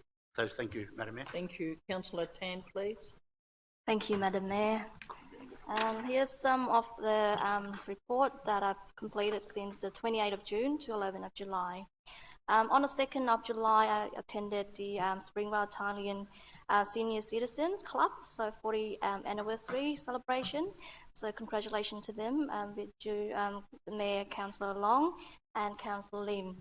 On the 7th of July, I attended the Salvation Army Start Turning events for the new Salvation Army Mission Centre, which is located on the 8 to 12 George Street, Dandenong. So the total cost of this building is, as Councillor Meady just mentioned before, 13.5 million. Which is a great building, which is located near the station as well. So it'll be completed by probably late next year, 2022. And this will help create a lot of jobs, especially in local jobs in Dandenong. On the 7th of July, also in the evening, I attended the Citizenship Ceremony. So we welcome 300 of our newest citizens to the city of Greater Dandenong. So far, our population raised around 170,000, which is one of the most multicultural city in Australia. On the 10th of July, I attended the 5th year commemoration of Dr. Kam Lay, hosted by Cambodian Australian Federation Inc. with Councillor Shauna Riley, the Mayor, Councillor Long. I just want to say thank you for everyone who attended on the day. We managed to raise a few, close to $10,000, which has helped the family, especially with the eldest son, with his education fees.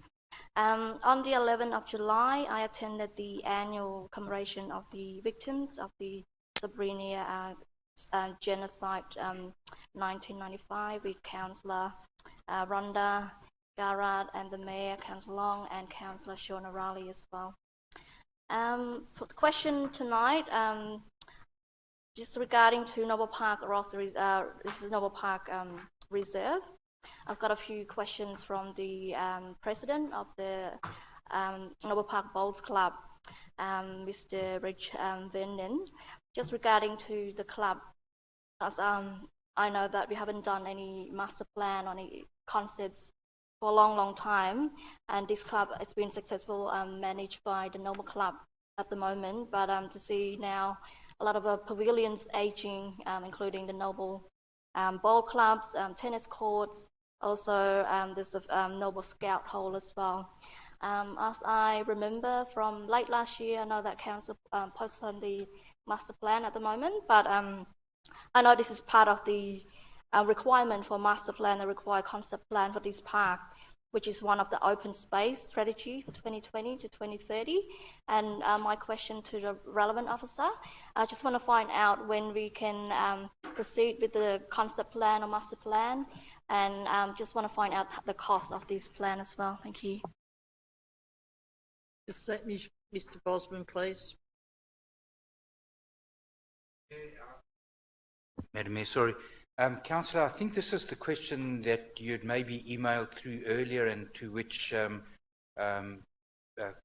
our coordinator in urban design provided a response. I cannot remember the details of that response, but I did know that you provided some timelines and some indicative costs.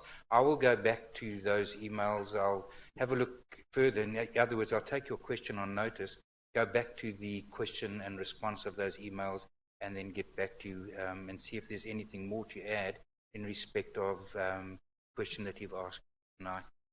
Thank you, Mr. Bosman. Councillor Tan. Thank you, Mr. Bosman. Well, the reply I've got is to do with the CIP bid. Mr. Bosman. Yes, Madam Mayor, the start of the process for master planning is to have a successful CIP bid in. That will kick off the process in terms of doing the design, the cost of what that design would be. Obviously, there's a relationship between the size of the master plan, what it's intended to do, and the actual cost of producing that master plan. And it also gives an indication of the times that will be involved, design, construct, etc., what sort of time periods. So I think that those were generally covered, but I must just go back. I'm sorry that I can't remember the detail of that. I will go back and see if there was anything more I can add to the answer that was given by the coordinator. Thank you, Mr. Bosman. Councillor Tan. Yes, so just on that, because the officer said that it's one of the recommended in the recommendation for concept plan to be produced. This is part of our open space strategy 2020 and 2030. So why is that related to the CIP budget? Mr. Bosman, please. Madam Mayor, all of our parks will have been referenced in that open space strategy. It's about when they come up for their turn and how does it relate to the CIP, because at the end of the day, any design work becomes capitalised as part of the work that is done in the development or the redevelopment of the park. So if the actual expenditure of money, the money that we spend in doing the design, is taken out of a successful CIP budget item. So that's where the CIP part comes into it. Thank you, Mr. I don't know if I'm missing something in the question and answer, but it's not a separate operational fund. When you're doing a park redevelopment and improvement, the cost of design are part of the capital cost. It's not a separate operational cost. Thank you, Mr. Bosman. Councillor Tan. Thank you. Last one, I just want to say congratulations and thank you to the City Improvements Business Engineering Directorate. Just want to congratulate all your good work. Just to announce that the 89 Douglas Street, our new pocket park in Noble Park, now is open. It's all completed. So just say thank you. Thank you, Mr. Van Boxel. You wanted to say something? Through you, Madam Mayor. Thank you, Councillor Tan. Much appreciated. I'll pass that on to the people involved. Thank you. Councillor Tan, that's it? Yeah, that's it. Councillor Lim, please. Thank you, Madam Mayor. On Tuesday, the 29th of June, Mayor Councillor Angela Long and I attended Springwell Hospital Into Practice Science launch at Monash Health Community Centre at 55 Buckingham Avenue. On Friday, the 2nd of July, I attended Springvale Italian Senior Citizen Club 40-year celebration with Mayor and also Deputy Mayor. On Monday, the 5th of July, I attended tree management plan organized by Engineering Department. On Tuesday, the 6th of July, I had a very productive meeting with Mr. Foster and Ms. King and also Councillor O'Reilly regarding to Snowfest in August and September. It was very informative and exciting one. Yesterday afternoon, about 2:15, one of the gentlemen rang me and very unhappy and stressful. He said to me that when multi-level car park going to fix, because at the moment it's a very congested, and when he rang me it's very chaotic and arguing among driver. And he said, can you tell me when going to fix, when going to happen? I said, I will find out tomorrow for you. Therefore, just to relevant officer, when you can tell me roughly when it's going to happen. Thanks for that. Thank you. Mr. Van Boxel, please. Through you, Madam Mayor. Thank you, Councillor Lim. I'll have to take that question on notice. I know the funds were allocated in the budget that was adopted at the end of June for improvement works in the car park, and I understand our project delivery team is working to progress that, but I'll have to get that update for you on the actual program. Thank you, Mr. Van Boxel. Mr. Van Boxel. Thank you, Madam Mayor. That's all. Councillor Milkovich, please. Thank you, Madam Mayor. I'd like to start off by saying thank you to my fellow councillors on voting the notice of motion down. Nowadays, it is quite often that common sense takes the back seat to all sort of political correctness and nonsense. So I do thank you that in this particular instance, the common sense has prevailed. Let's keep up the good work. Now, I had a pleasure last week on Wednesday of meeting some great residents, local residents, also members of the Patang Club at Loy's Tuig Reserve. Hope I pronounced it correctly this time around. I was welcomed with a really enthusiastic, on a rather cold sort of and miserable night by a large group of rather enthusiastic Patang players. And the council does a really good job as far as maintaining the facilities at Loy's Tuig Reserve. However, there are a few shortfalls.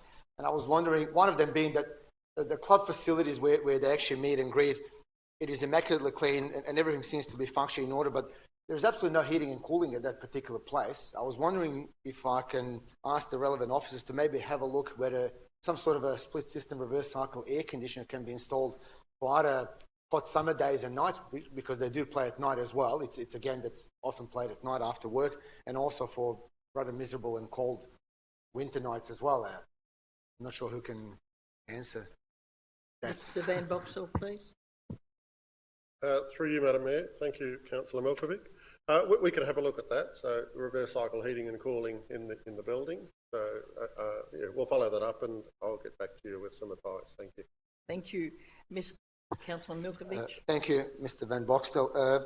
I'm happy to report, and residents are happy, that they have actually received an accessibility parking spot which has been relocated or actually added onto the Brady Road shops on the right side of the road now, and it's actually making it a lot easier for our local residents who have trouble moving about instead of crossing the two lanes of traffic with some cars actually moving quite a rapid rate of speed.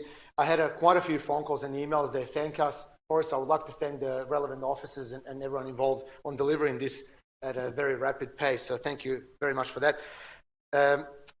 There is a slight bit of issue though with Brady Road, and that is that the bench in front of the liquor shop and actually a hairdresser's salon is quite often seated by unsavoury characters, quite boozed up. Now, the issue for liquor shops is probably not so much of a relevance. However, the female hairdresser shop, they do have an issue where they got to lock the door because they do feel unsafe. And also, as ladies walk past, they do, on an occasion, do get harassed or, an unsavoury comment sort of passed in their direction. So I was wanting to ask if relevant officers can have a look, or the department can have a look, if that particular bench can be either moved maybe somewhere across, or actually taken down altogether, because there is about 3 or 4 other benches available for people to sit down, which is sort of further away. Thank you. Mr. Van Boxel, please. Through you, Madam Mayor. Thank you, Councillor Milkovic. We'll have to inspect that, and I'll take that question on notice and update you accordingly. Thank you, Councillor Milkovic. That's right. Thank you, Madam Mayor. I remember at the last meeting there was a comment, or actually Mr. Keasley did mention that MOUs regarding the bus shelters has been, or a couple of different scenarios of MOUs has been offered to us and presented to us. I was just wondering if we can get a quick update. This is something that's very close to my heart. Our elderly residents that actually do desperately need this shelter are looking for solutions sooner rather than later. Has there been any progress or any movement as to which way we're going to go with MOUs?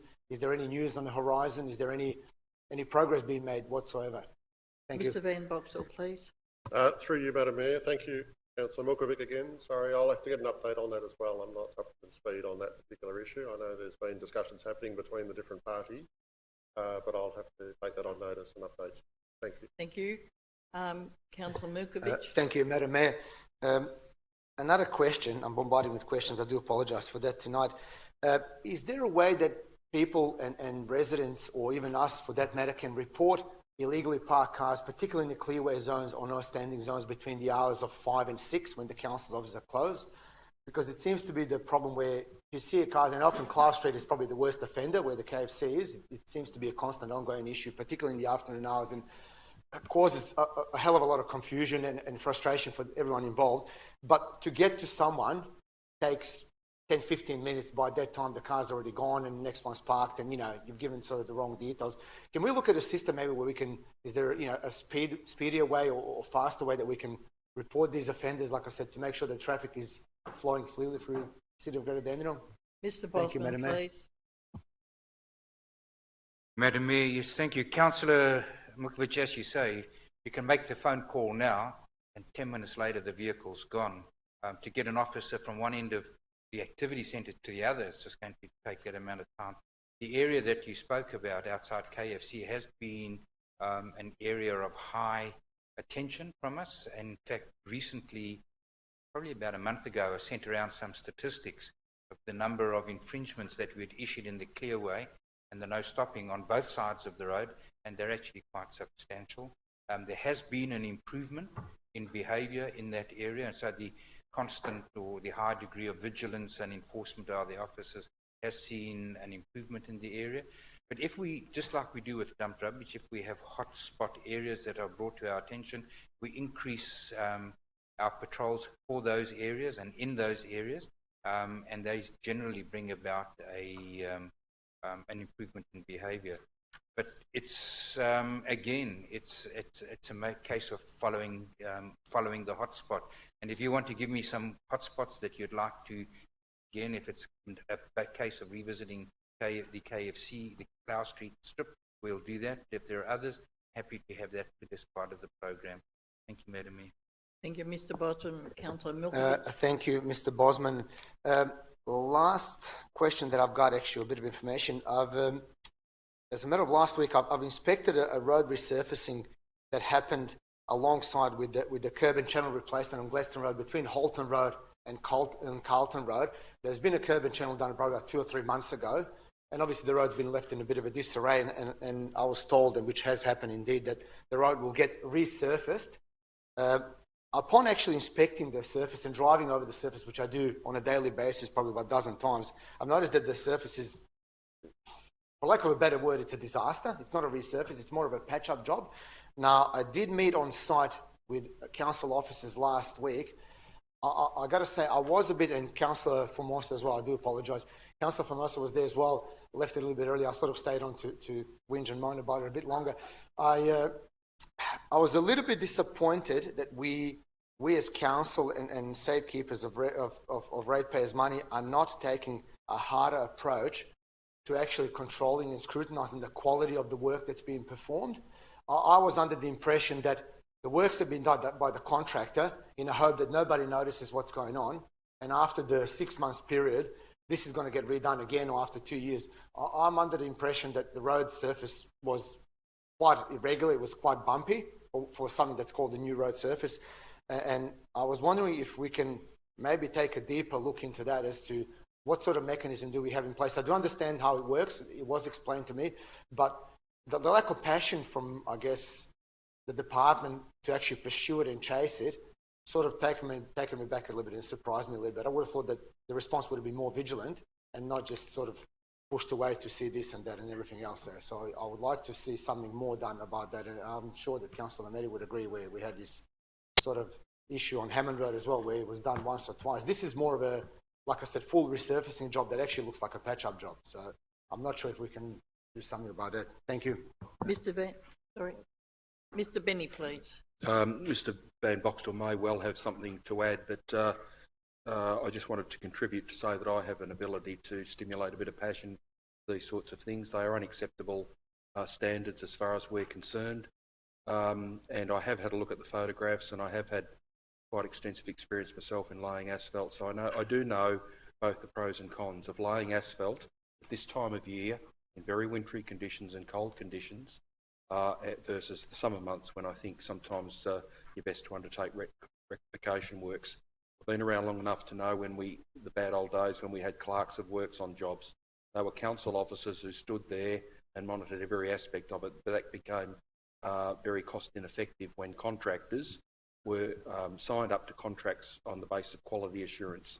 They would give an assurance that they would deliver certain qualities. Doesn't mean that they do always deliver those qualities. It just means that they back their work by an assurance that they either do the work well or they will correct the work well. So it sounds like we have a bit of work to do to actually, I guess, review some of that, how it's effective and how it's operating. I'm not aware of any projects that we've accepted and we've turned a blind eye to. I also know that there are some projects that went down poorly, and after a couple of months of traffic and the kneading effect that pneumatic tyres have on roads, that they actually can come good. Doesn't mean that it would happen in this occasion, but it's not an exact science, asphalt laying, and it's something that I'm very happy to take on board, and I'm monitoring that particular project from afar, and I'll have a closer look at it in a conversation with the officers. I know Mr Kearsley is also taking a direct interest in that project, and the two of us together want to make sure that we get that one right, but we also get any corrections made to our systems and processes if that's what is required. Thank you, Mr. Mr. Benny. Not Mr. Mr. Van Osmond, Boxtel, Mr. Van Boxtel. Through the Mayor, thank you, Councillor Milkovic. Yeah, I think as John has said, CEO, we want our contractors to be accountable at the end of the day, and if we're paying them to do a job, we want that job done properly. So we'll follow up that matter and update accordingly. Thank you. Thank you. Councillor Milkovic. Thank you, Madam Mayor, Mr. Benny and Mr. Van Boxtel. I'll be keeping a close eye on that one as well, I've got to say, because from the last email, the explanation and what has been proposed to be done as a rectification measure, I think is not what we actually ordered as an original job. So I think our ratepayers deserve nothing less than for us to make sure that money is spent wisely, but I will also be keeping a close eye on that. Thank you very much. Thank you. Councillor Dark, please. Thank you very much, Mayor. Mayor, some of the biggest highlights, I suppose, that we've attended over the last fortnight within, I suppose, the city of Great Dandenong. On last week, on the Thursday, I attended with Councillor Milkovic and Councillor Tan was an apology, the turning on the lights of Noble Park Dreener at Parkville Reserve. This was the first time that they'd actually been able to get together. They had their seniors, they had their reserves, and they had the women's all playing at one night. And then they were able then after that to then have dinner and drinks back at the hall after that to raise some money for the club as well. This was one of the first times that they've ever been able to do that, and it was good for the community feel as well. I know Councillor Milkovic, being of Serbian descent and being a Serbian club that we attended, felt like he was in his domain. Certainly that actually worked very, very well, I must say, because the female participation, the female clubs, over the last 2 weeks have actually set some phenomenal records.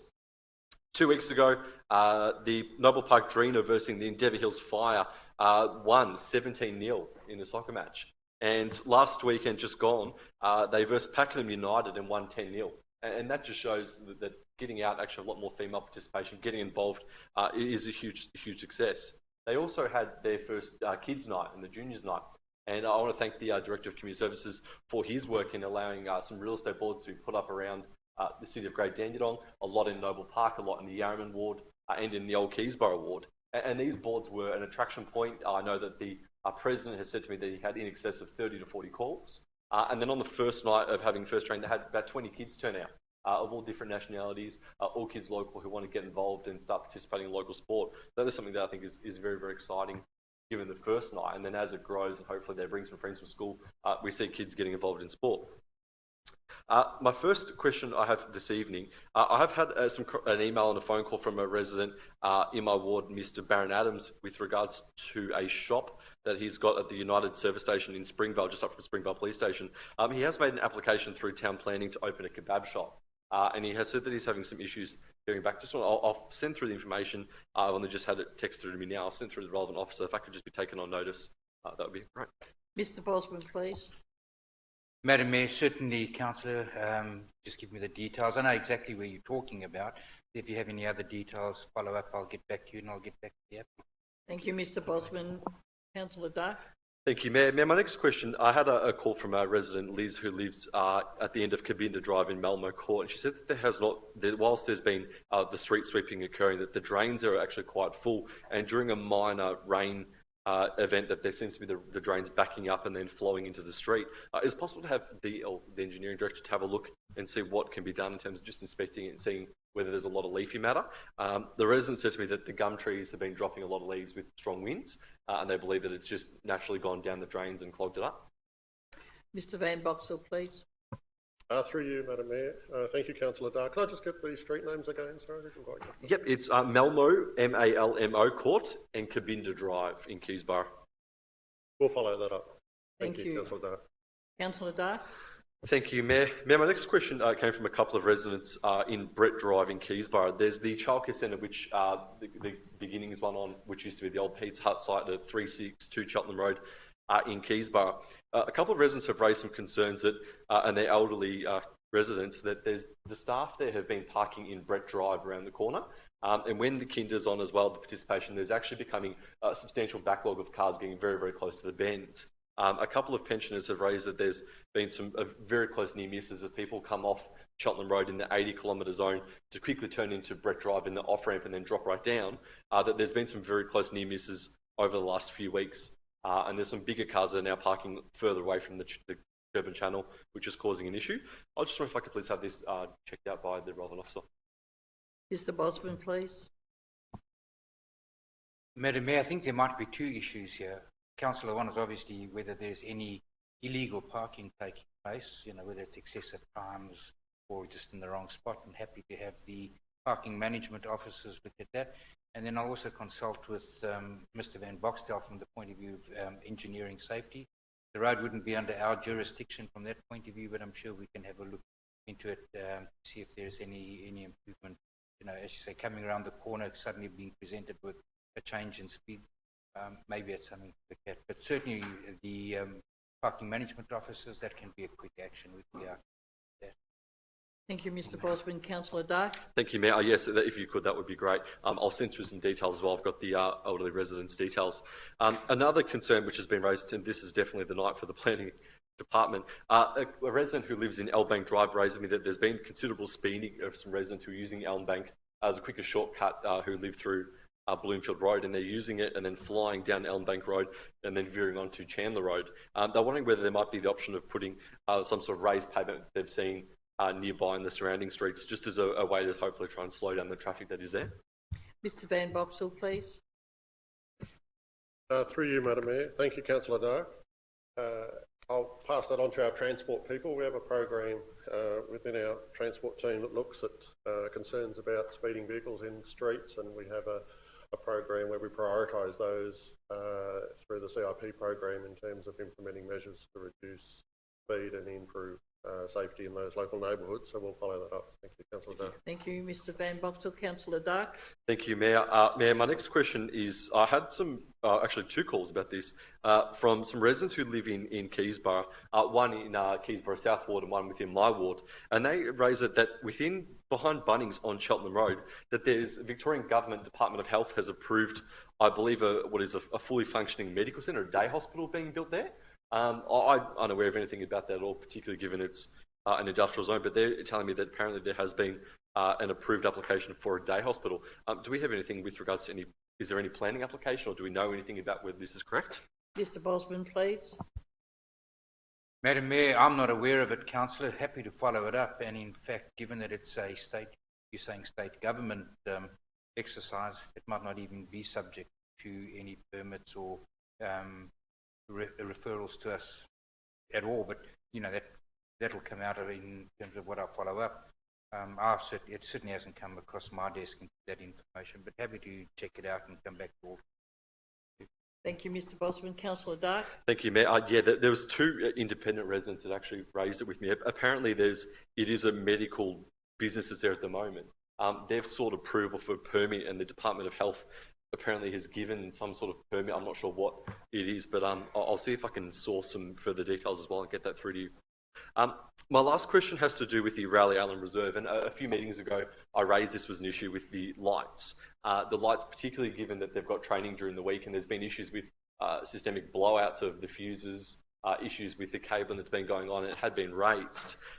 This has now been going on, what I would say, pretty much 3 months now. To still no effect, and the club is getting incredibly frustrated, and I'm on the receiving end of their frustrations that they've been unable to have proper training because there's now significant dark patches in the middle of the reserve during nighttime training, and that's causing a lot of issues for not only the players but also for injuries, as they're having a lot of their players starting to get injured. Can we please urgently get an update on what is going on with the lights and why it's taken 3 months to figure out, one, what is going on and why it hasn't been fixed? Mr Fiddler, please, or Mr Van Boxel. Through you, Madam Mayor. Councillor Dark, I'll have to take that on notice and follow that up and come back to you. Thank you. Thank you. Councillor Dark. Thank you, Mayor. And just a supplementary with the Raleigh Island Reserve as well. Murrumbeena were playing Keysborough down there, and I was raised with me again by the son of one of the elderly residents that I also raised a few months ago in the council meeting about the uneven pavement that Snaps and Solve was sent by the resident. On top of the Snaps and Solve, I followed up with an email, and there were some photos as well. And this resident had injured herself quite badly on the asphalt tripping, and you can see it is visibly uneven. However, still 3 months later, on the weekend, I saw it's definitely still uneven and nothing's changed at all. And I think after 3 months of raising, after somebody has definitely been injured, after Snap Sends and Solved, after emails and photos, that hopefully we could get something going on in terms of potentially grinding it back or breaking it, removing it, relaying it, or something to stop anybody from getting injured in the future. It was incredibly embarrassing on the weekend when something that you raised for 3 months has not been actioned. And I think it shows pretty poor upon not only myself but also the council as well as to why that hasn't been fixed. So if we could please get on that as a matter of priority, that would be great. Thank you.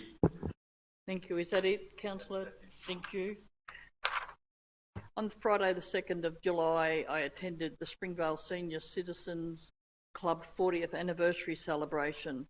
On Wednesday the 7th of July, I attended the sod turning ceremony for the new Salvation Army Mission Centre at 8 to 12 George Street, Dandenong. That night I attended two citizenship ceremonies, one at 5 p.m. and one at 7:30. Thursday the 8th of July, I attended the Refugee Council of Australia online forum, and also that at lunchtime meeting with Capital Alliance and the Development Victoria. Friday the 9th of July, I attended the football soccer match between Dandenong City and Altona Magic, and it ended up a draw, 1-1. Saturday the 10th of July, I attended the 5th year commemoration of Dr. Kemlay, hosted by the Cambodian Australian Federation. That night, I attended the performance of Cinderella by the Masquerade Talent Studio at the Drum Theatre. And the kids had only had 2 weeks to rehearse, and they did a fantastic job. On the 11th of July, I attended the annual commemoration of the victims of Srebrenica genocide, where over 8,000 people were murdered on the 11th of July, 1995. I've got one question. Number one pitch at the Dandenong City Soccer Ground, the grass has a lot of brown in it. Is there a reason? Is it because we had last time they had a grub that was living and eating the roots, or is it because of its winter grass? Can I have an answer on that, please? Thank you. Mr Van Boxel. Yeah, thank you, Mayor, Councillor Long. I'll have to follow that up, Councillor Long. I know there was some repairs done as part of trying to get the pitch up and running for the Melbourne City women's team games, and we did eventually have games held there. But I'm not sure if that's continuing to be an issue. So in terms of the condition of the pitch there, we'll follow that up. And also there was a person doing an audit from Soccer Federation that, and the only thing that really failed them was there's no light at the gate. You won't get electricity there. Maybe we could look into a solar panel where we could have a light there at that gate. Thank you. Mr. Benny, to table attached response to questions taken on notice at a previous meeting. Yes, Mayor and Councillors, there were 15 councillor questions taken on notice at the last meeting. All have been addressed except one. Councillor Dyke's question about the smell from factories backing onto Popes Road and Festival Crescent, Keysborough. My understanding is that that is incomplete because we're still waiting for advice from you about the particular addresses. If you could do that, I'm sure we'll get a 100% response. Thank you, Madam Mayor. Thank you, Mr. Benny. Item number 7, urgent business. As there's no urgent business, I declare this meeting closed at 9:15. Thank you very much for all your attendance.